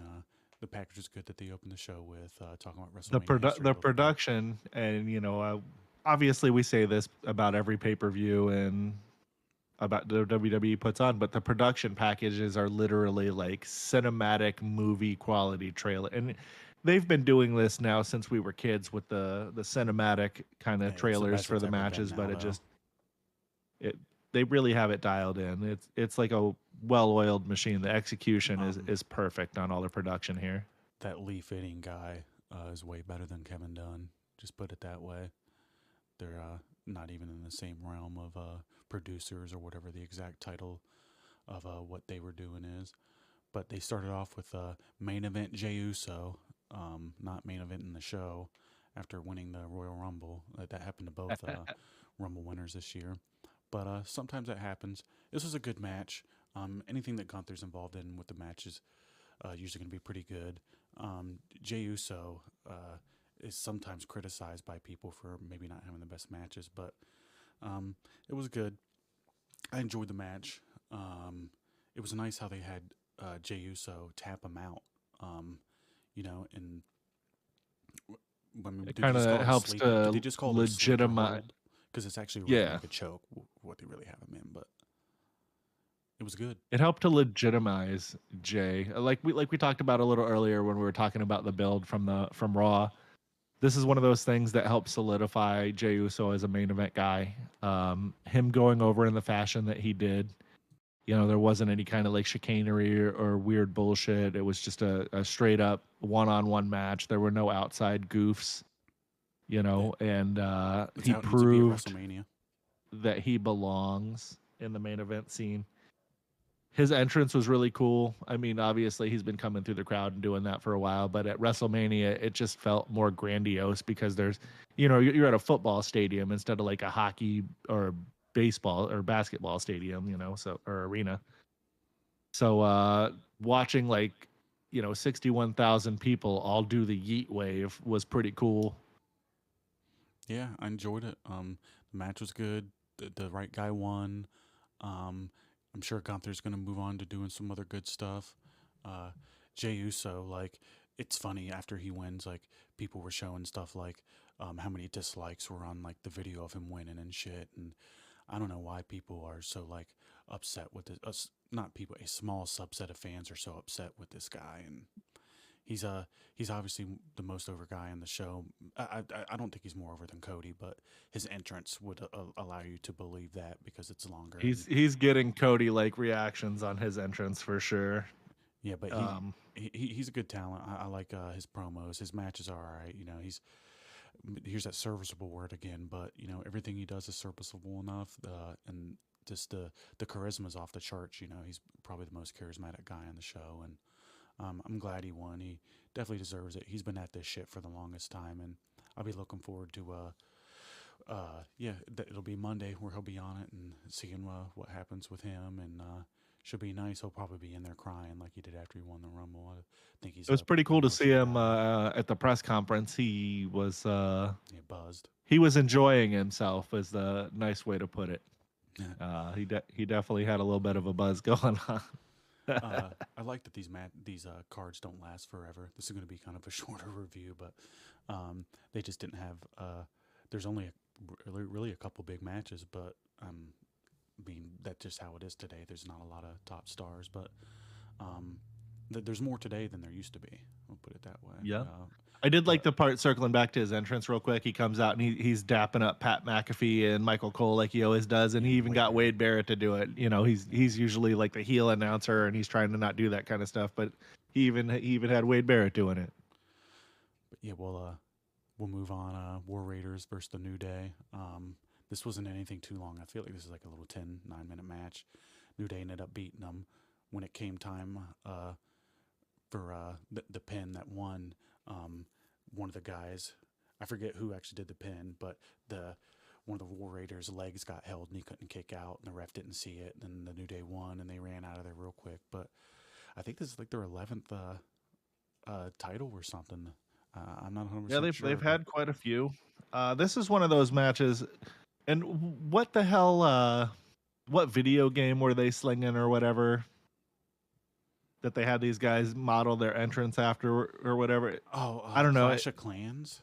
Yeah, I was, and, I'm making notes during this, and I'm like, man, the entrances for these guys are cartoon buffoonery, and it's just like, not usually what you're looking for out of a serious and cool WrestleMania match, but I guess they got their sponsorship money. I would have liked to have seen them not wearing cartoon masks, I mean, but I guess there I are guess the New Day kind of does stuff like that too. But I don't know. I feel like the War Raiders should be presented more as like, badasses, and I don't know. They're not really presented that way. They kind of have made these guys into goofs a little bit. they still have a lot of comedy guys on the show, and it seems like any of the guys are a little bit overweight, fitting that Oh, speaking of category. overweight, the one Ivar guy, he's like the bigger of the two Yeah, War Raiders. He hit like a off the ropes back handspring, like double flying elbow into both guys of the New Day. That was a pretty cool spot for a really big guy. That was impressive. Yeah, like yeah, TJ said, New Day ended up kind of stealing one on this when they were getting the pin. Yeah, I think Xavier Woods got the pin, and Kofi was outside of the ring and held the other guy's leg down so that he couldn't kick out or put it up on the rope. So it yeah. was good heel win. they don't have a lot of good tag teams, and these guys definitely stand out in everything that they do because they've been doing it for so long. They're probably the most decorated WWE tag team ever. So I mean, they definitely deserve to be doing it. They've been doing it forever, and they're probably doing it better than they've ever done it. Well, it I'll was be kind of interested to them see and the what they do. Usos carrying the tag division, I think, for Well, a while. well, no, you remember they had the Wyatts in there too, Yeah. Eric Harper, and Luke or whatever. I don't know. I mix their names up all the time. R.I.P. Brody, Brody. Yeah. yeah. But yeah. After that, we'll go ahead and move on. But Naomi versus Jade Cargill. Cargill Oof. went straight for Naomi. This is a pretty fast little match. This She is did probably have a cool entrance, Cargill. yeah, the little weather. I forget his name, but they had the weather guy out there that works for the Weather Channel, and Yeah. it's like hailing on him and stuff. This is actually kind of the worst production looking that they had though. This does not look cinematic. It was cool, Right. but it looks like they kind of tossed it together last minute. But nothing This crazy was one of here. those things that Brandon was in here with us when we watched this, and he was very very stoked on Jade Cargill. Yeah. Uh, I mean, she looks like a star. She 100% like she doesn't talk or wrestle like one though. no. Th- This this could be the worst match of the night or of WrestleMania, depending on how the card goes this evening. Yeah, I mean, this is definitely the worst match of the night for sure. And I think it probably got the worst reactions too. But I mean, it did get a pop at the end and everything. And this has been one of the actual like okayer, better builds I think that they've had. But you got what you Naomi has expected out of it she's come out of this, I feel like, a little bit bigger of a star than what she was for going sure. into the Yeah, program. yeah. No, I mean she's impressed me more than she has in a while. I think everybody's really trying to step their game up. It's good to see, but I'm sure you don't have much to add there. It's just what you would expect, right? Yeah, I mean, the match had decent back and forth. It was about what I expected. They had Jade pick up the win, and they didn't really have her out there doing anything that she couldn't do. This was the safe match for them to have. Yeah. Uh, Again, not much to add. It was good. We'll jump right into the next one with LA Knight, who's the U.S. champion versus Jacob Fatu for the United States championship. Um, I feel like LA Knight tried to start it out pretty quick. He got on him and hit him pretty good. Then I think the first piece of offense that Fatu got in was a Samoan drop, and it was an alright match. Fatu connected with like some hip attacks at one point. I think like three of them jumped off the top rope Is it with a weird swanton to bomb. to have the guys doing hip attacks? Maybe it's just Yeah, me, but I feel like that's more of a girls' match move. Obviously it looks devastating when he's doing it, but I don't know. I feel like that's more of a gals match move. Maybe that's a sexist opinion, and I'm sorry if it comes off that way. That's not the intention, but I don't think that that's a dude's match move. That's all. no, but like if you Also, the goofy werewolf mask that he had yeah when he she came out was just as bad as the War Raiders goof masks that they had. but if you look at this in the sense that like these two guys are like your mid card or the top of your mid card, man, you got one hell of a mid card. Yeah, I mean, Uh, LA Knight is one of those guys that he could be a top guy, and it feels like he really only isn't a top guy because there's a glut of yeah, guys that are top guys that are more over than he is. mm-hmm.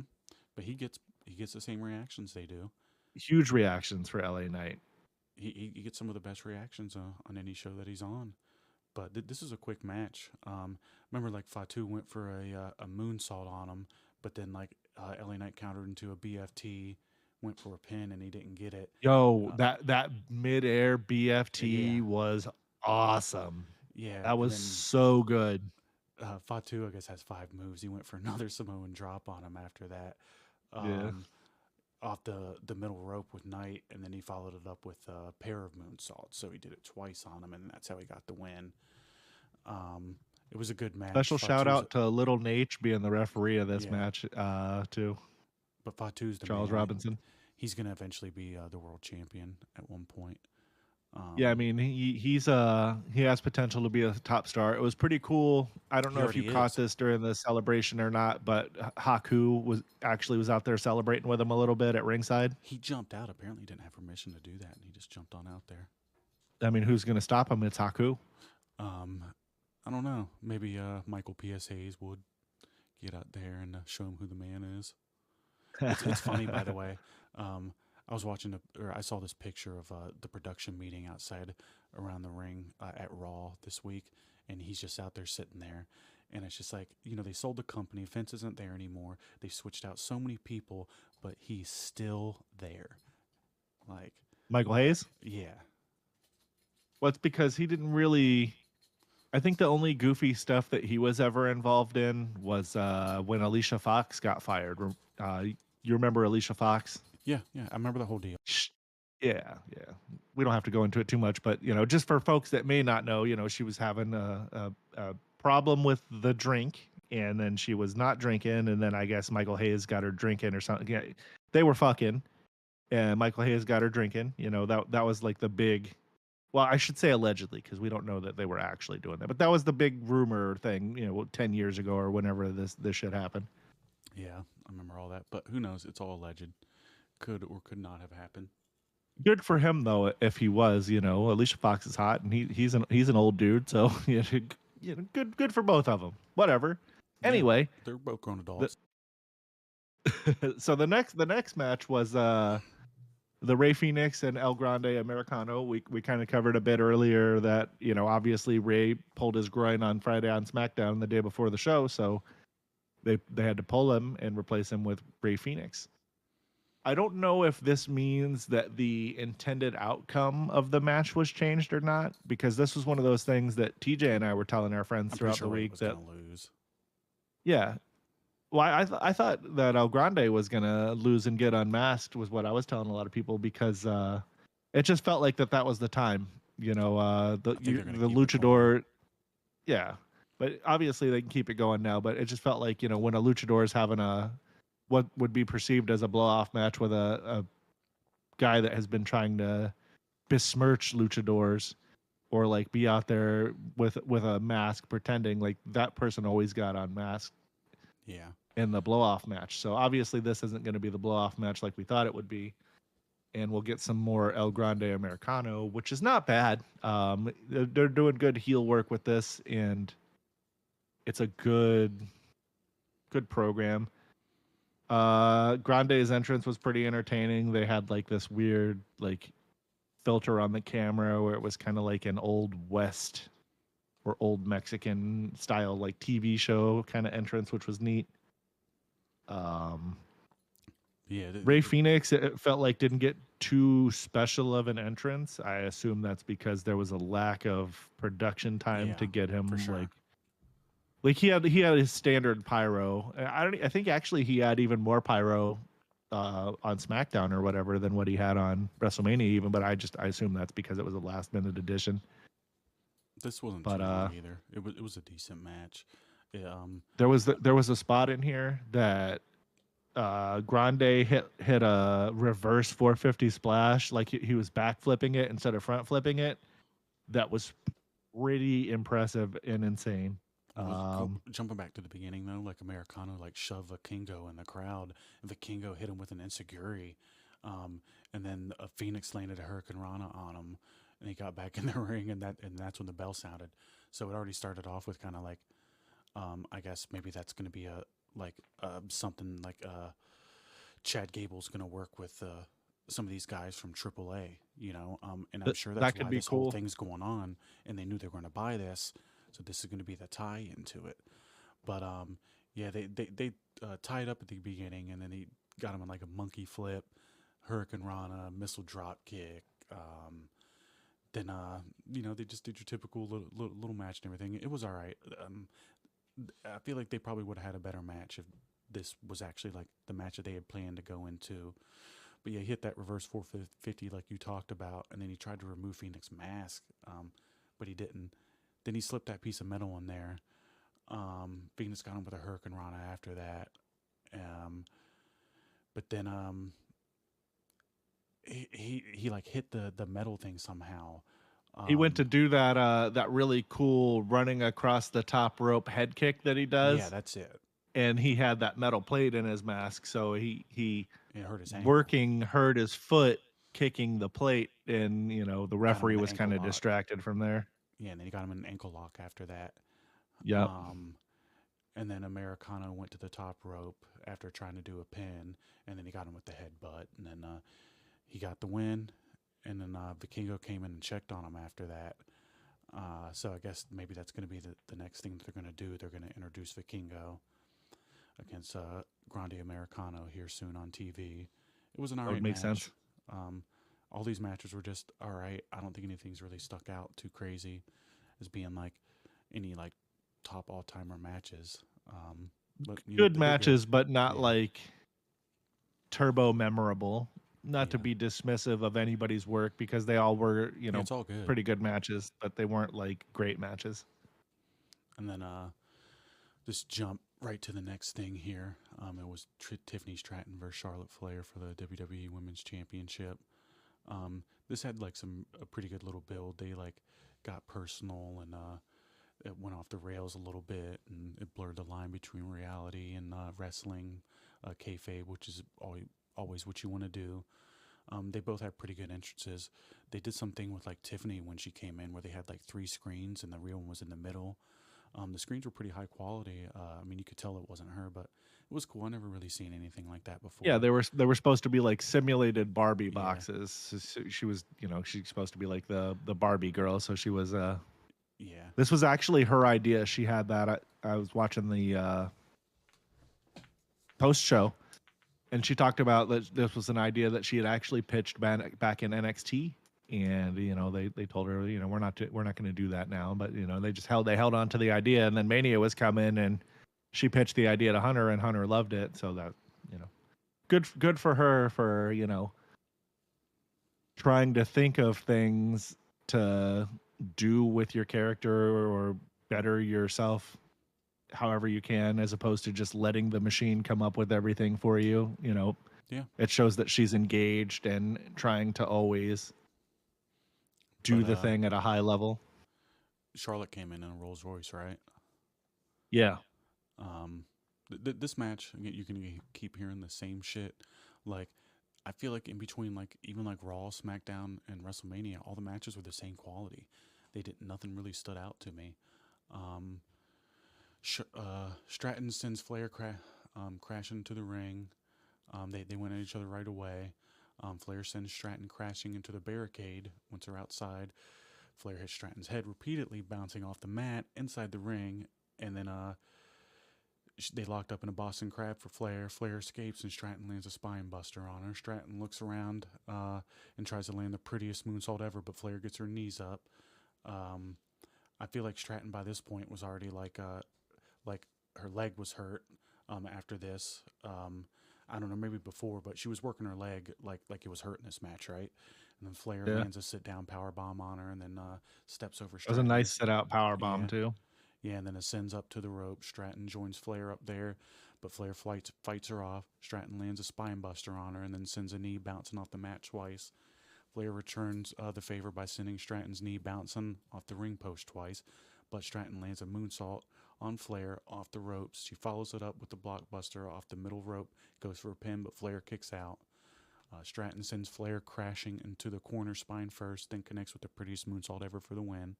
It was a good match. Nothing that Flair's involved in is bad. I've seen better Flair matches at WrestleMania before, like Asuka. But this is good. Tiffany's great. The right person won. Yeah, I And mean the future is bright for Tiffany. Like, yeah, she's a star. She's over. She definitely suffered some injuries in this match. Her forehead was fucked up. One of her front teeth got messed up. I don't know to exactly the extent of it. I'm sure the reports will come out today, but post match when you saw it, like you could tell her tooth was fucked up. And then when we got to the post show. press conference, it was fixed, or at least appeared to be fixed. So they took care of her relatively quickly. They probably have people there. They have all Yeah, kinds of medical. but yeah, her I think her leg, there's something, she was favoring her leg a little bit. She got the forehead injury and she got the tooth injury, and she gritted out through all of that stuff and gave a good performance. Yeah, it was good. Um, The next match was the main event, though. Um, I really enjoyed it. CM Punk, Roman Reigns, and Seth Rollins. Um, Rollins had a pretty cool entrance with the flamethrower. Um, what did Reigns come in with? Let's see. This Um, was the match that I was most hyped up for. but but Let's see. but Punk's Rollins had the. but Punk's entrance was fucking awesome. That was some of the best production on any entrance that I've ever seen in wrestling. That thing where he's talking about straight edge and all that other stuff, like Yeah. like it was badass. But I'll leave this one to you. You They go for it. Roman kind of had like his standard Roman Reigns entrance. There was nothing like super crazy, just that slow Roman Reigns walk to the ring, with his pyro and everything. The Punk package, like you were just saying, was fantastic. I saw videos. Obviously, we didn't get to see this live, but while they're showing that package in the arena, they're playing. The bed music for the package was Punk's old entrance music, "This Fire Burns" from Killswitch Engage, and the whole arena is singing "This Fire Burns" while they're playing the package. It was, I hate to be like The Rock and like, oh, goosebumps, but like, watching those videos of 70 or 60,000 people sing "This Fire Burns" while that package played was pretty insane. So hopefully there'll be more footage of that comes out that everybody gets to see. I'll try to refind it and post it for everybody if I can. And then of course we get to the actual entrance of Punk. I know we're going long on entrances and everybody's not necessarily tuning in for that, but There's a lot of main this is Punk's entrances. first main event, so this is a big deal. They got Living Color to come out and play a Cult of Personality. Watching him come out and then play him out and come out with Paul Heyman, and he's wearing like the old school Punk yellow, was a big nostalgia hit. Was really cool.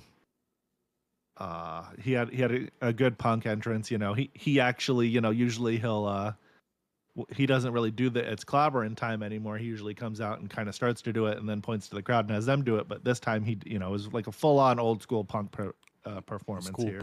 Paul coming out with him too. Might be one of the last Yeah. times we see that.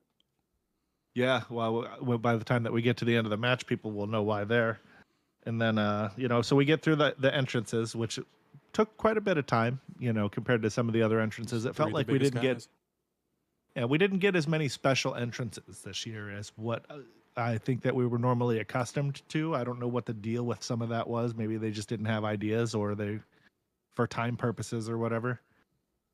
But man, the crowd was super hyped for this match. Like, it was one of those things that, big fight feel before the match even starts. Let's see here. Got my notes. Paul coming out with Punk is awesome. The classic Punk yellow, we already did that. On paper, we've talked about a bunch of times that this had potential to be the greatest triple threat match of all time. It didn't end up being, spoiler alert, but it was still a pretty good match. There were a lot of back and forth. Right at the start of the match, though, Punk just rolled out and kind of was content with letting the other guys fight first, but they weren't really having that. And Rollins was kind of trying to convince Reigns that they should pack up on Punk. And anytime that you thought that Reigns was considering it, he would attack Rollins, which it kind of, you've come to expect that. They they don't like each other, storyline wise. This was a really great match. All of the guys are stars. You want me to run down some of the action real quick? Yeah, if you could, please. Yep. The bell rang. Punk rolled out, like you said. Reigns sent Rollins crashing into the turnbuckles. Punk slides back in the ring and goes after him. Reigns levels Rollins with the right hand, sent Punk out of the ring, then sends Punk crashing into the ring apron, face down twice. Punk sends Reigns crashing back in to the ring post, then grabs a chair and then cracks it across Rollins' spine as the pair brawl through the crowd. Rollins grabs a garbage can and then cracks it across Punk's head and then cracks it across his spine. Punk I was kind of surprised about the. Sorry to cut you off. I was surprised that they let them do the headshots. Even though it was with a trash can, that felt very old school. Punk sends Rollins crashing on top of the garbage can, but Reigns flies over the barricade with a crossbody to level Rollins and Punk. He drops Rollins and Punk back into the ringside area, then hits Rollins with the giant Prime hydration drink bottle at ringside twice. That's some good stuff there. I wonder if that's improv, or the advertisers are like, look, we really want somebody to hit somebody with that thing. And that was the spot they chose. Right there, no better spot to get your stuff advertised than with the main event guys. Yeah, and then Reigns lands a Samoan drop on Punk, catches Rollins with the right hand, and he flies over the ropes. He lands a step up knees on Rollins and Reigns in opposite corners, then lands a double DDT on both of them, and then lands a body slam on Reigns. He sends up It the felt rope. like Reigns kind of dominated the early part of the match a Yeah, bit. Yeah, all the guys got their shit in, but they had him looks pretty strong, which was good. yeah, and he sends up the top ropes, and Rollins joins him. Reigns gets Rollins in an electric chair position, and Punk lands a clothesline on him. Then Reigns lands a Superman punch on Punk and then goes for the pin, but Punk kicks out. Punk and Reigns then exchange right hands with one another, but Punk lands an enziguri on Reigns. He cinches in the Anaconda Vice, but Reigns breaks with the hold with a frog splash off the top rope, which is pretty good. Like, he got some air on that thing. He pins Reigns and Punk, but both of them kick out. Rollins fires off stomps on Reigns and Punk, then rains down right hands from Punk and connects with a buckle bomb. I'm surprised that they're still letting him use that buckle bomb, man. Like, how many people have gotten hurt by that motherfucker? Yeah, I feel like they kind of cut that out after Sting, but then it's we've seen it come back. Yeah, a lot of people are using it these days, and it seems like people get hurt every time it's used. But he fires One off of the more. really cool things of this match was I can't remember. I think it's pretty close to what you're talking about. Reigns goes to spear Rollins, and Rollins counters the spear with a fucking pedigree and a stomp. That was Yeah, so cool. That was a great spot. yeah, that was pretty nice. But picking up, he fires off more stomps on Reigns and hits a second buckle bomb on him. Reigns looks to land a spear on Rollins, but Rollins counters into a pedigree and follows it up with a curb stomp. Which you were There it saying is. that was a really nice spot. Punk gets Rollins up on his shoulders, but Rollins escapes and Reigns lands a spear on him. Punk lands a GTS on Reigns. How many GTSs did he land in this match? And he goes for A the lot. pins. Yeah, but Reigns kicks out. Rollins lands a boot on the side of Punk's face on the outside and clears the announce desk. Then considered doing a double powerbomb on Punk with Rollins. Reigns opts out of it and hits Rollins. Then power bombs Punk through one of the announce tables and Rollins through the other announce table. Those This are was a some, pretty stiff looking power yeah. bomb These too. these tables that they used look like they fucking hurt, man. Like they Yeah. they did not look fun. Reigns dumped Rollins back in the ring and lands a spear on him and goes for a pin, but Rollins kicked out. Reigns cinches in the guillotine on Punk, but Punk counters into a roll up. Reigns kicks out, and then Punk logs on the Anaconda Vice. Rollins breaks the hold by locking in a sharpshooter on Punk, and then Reigns locks in the guillotine and on Rollins, but Punk responds with a GTS on Rollins and pins him, but Rollins kicks out.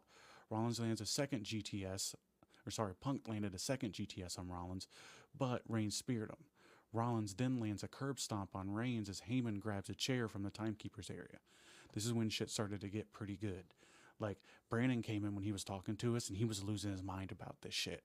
I don't Yeah. think you were. He came in later when you weren't in Discord, and he just kept talking about how hyped he was about this. But Reigns and Punk look at the chair, and then Heyman's sitting there acting like he's deciding who he's going to slide it to. Well, he slides it to Punk.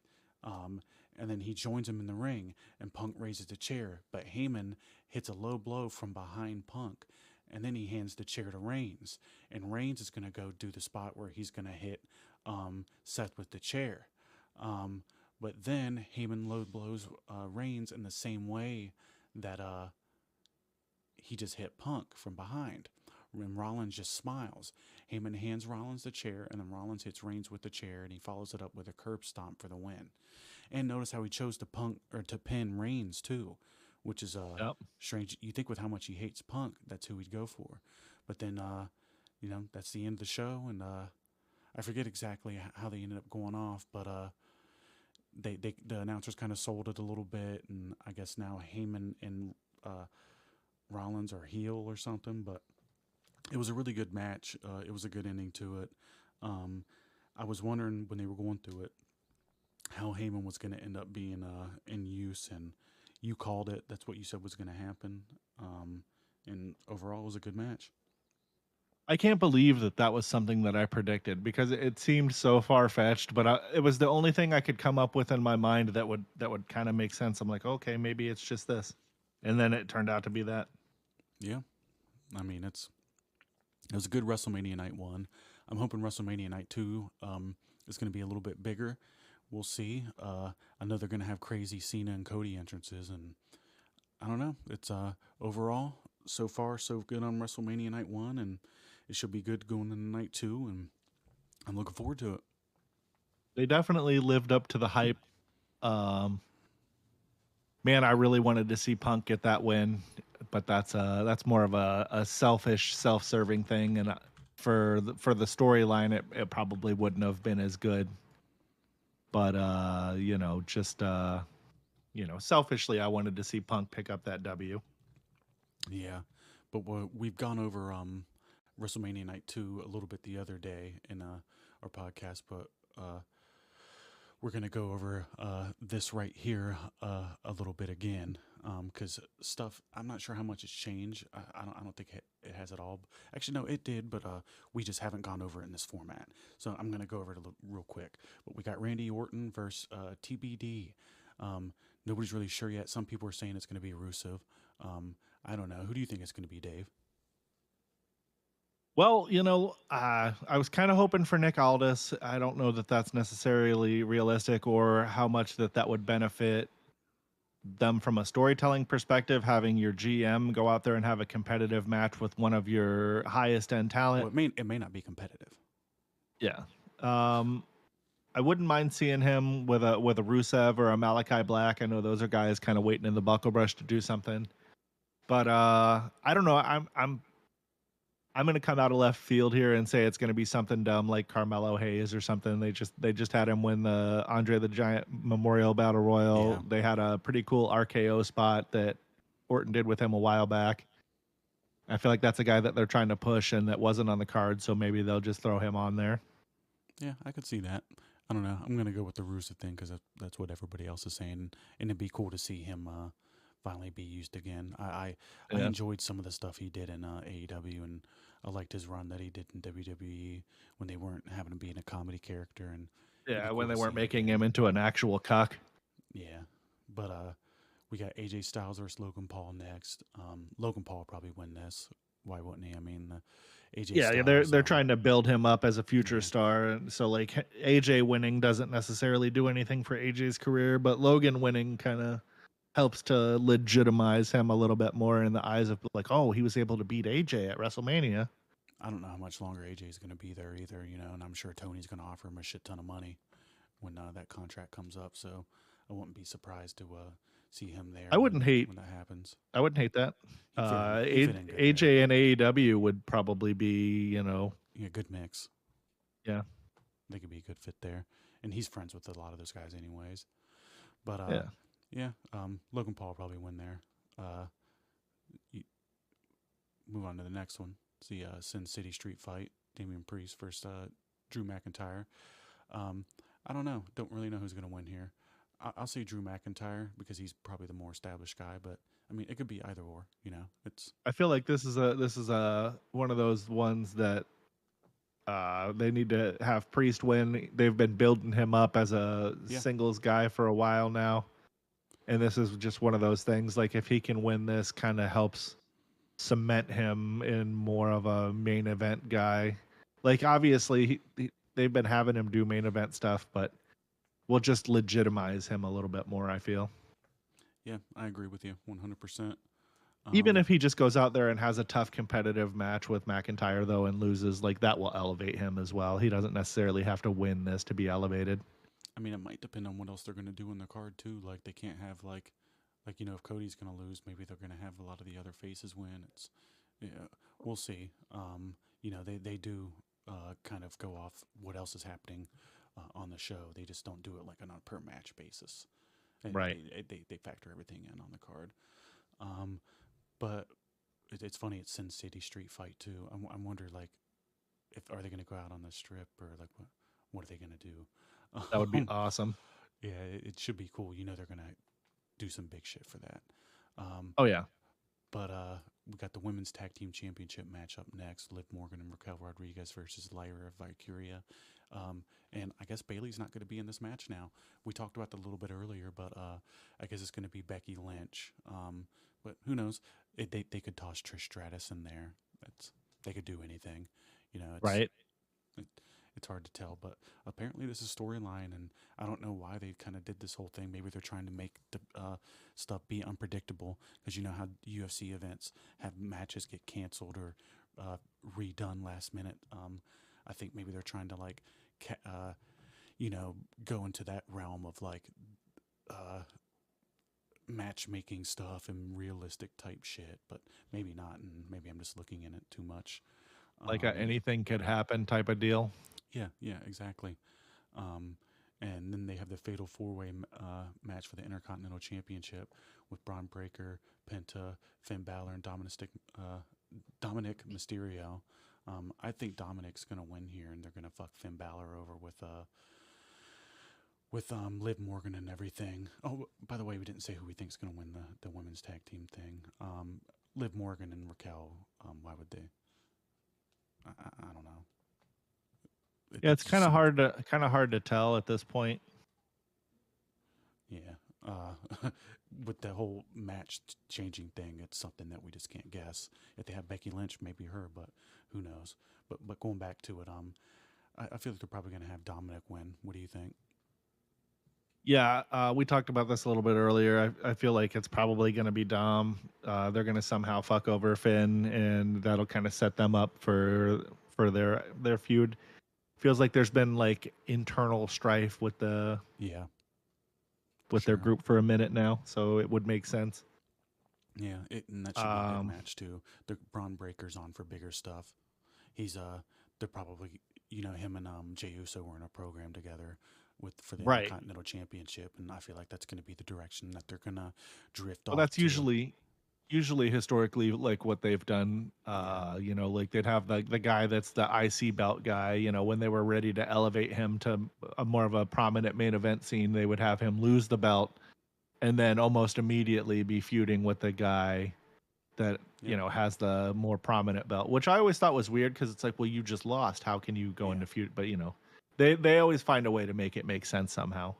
And even if it doesn't, I mean, you just kind of forget and just move on with the fucking program, I It guess. feels kind of early to have Braun lose. I feel like this is one of those things where Well, during the they're gonna match cheat. there's like some There's kind gonna be some of cheating. brawl and he gets taken out and somebody else gets pinned and not him, as a way to kind of protect Braun. Like you don't want to see him getting pinned clean Wait, this early, he's not especially gonna in a get. fatal four way. But like, I think it's gonna be Finn Balor that's gonna get screwed over and by like Liv and them somehow, or Carlito, and then Dominic's gonna pin him while that happens. Yeah, I think Dom having the IC belt would be a heat magnet, so that makes a lot of sense. Um, we're gonna jump to the triple The threat triple after threat. that for the women's world championship.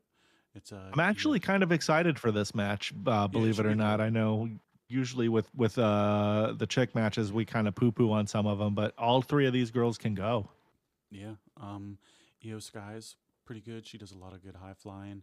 Bianca Belair's solid in the ring, and um, Rhea Ripley. I'm sorry, space for a second. Rhea Ripley's really good too. They're gonna do I mean, she's biggest d- female star in the yeah, industry right now, I think. yeah.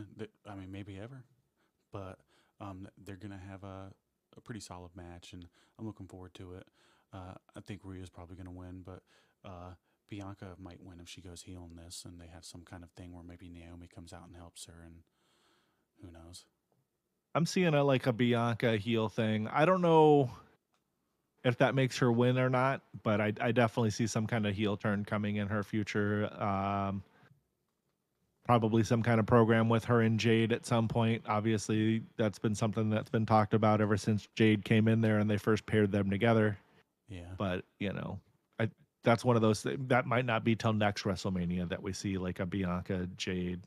I mean, they got to do something for a while, and they're going to try to keep these hot angles going. And um, I think they're going to go right into it, and it's going to be some kind of thing that leads into SummerSlam. But we'll see, right? I do feel like they kind of shoehorned this into being a triple threat match because when they had Rhea drop the belt a couple weeks back on Raw, we were both kind of surprised because it was one of those things where it's like you don't Well, they're usually trying to be expect a title unpredictable. change You know that that that's what close. that's what we're saying. They're trying to be unpredictable. So he's. Yeah. I think that's a Triple H thing, and it's not bad. I mean, everybody else has super predictable booking, and it's nice to be surprised every once in a while. Right. I don't want to sit here and watch the show and know ahead of time everything that's going to happen because I've figured it out. Same here. But we'll go ahead and move on unless you got anything to add. No, that's at the big old main event. Cody Rhodes and John Cena. How's this Should be going to good. go? It could go a whole bunch of different ways, man. There's endless possibilities. It could be a straight match where there's a clean winner and loser. It could be a match where heel John Cena cheats. It could be a match where maybe Cody Rhodes turns and cheats to win. It could be a match where The Rock comes out with Travis Scott and Cody gets screwed over. There's just a lot of different possibilities here. Maybe Stone Cold comes in and helps Cody. I mean, it should be interesting, but I don't know. Just trying to look at it realistically. We haven't But seen The Rock or Travis Scott since the no, Royal Rumble. Like it's been months of this build, and the dudes that are involved in it haven't even been there. So it's like I assume that we're gonna see Rock, and the big rumor is that Austin is gonna be there and will provide some kind of help for Cody if The Rock shows up, which would be awesome. If you hear Austin's music, that place is gonna lose their minds. yeah, for sure. But this should be a good match. It's Cody, so this is going to be over the top. It's going to have interference. They might have a dusty finish in it.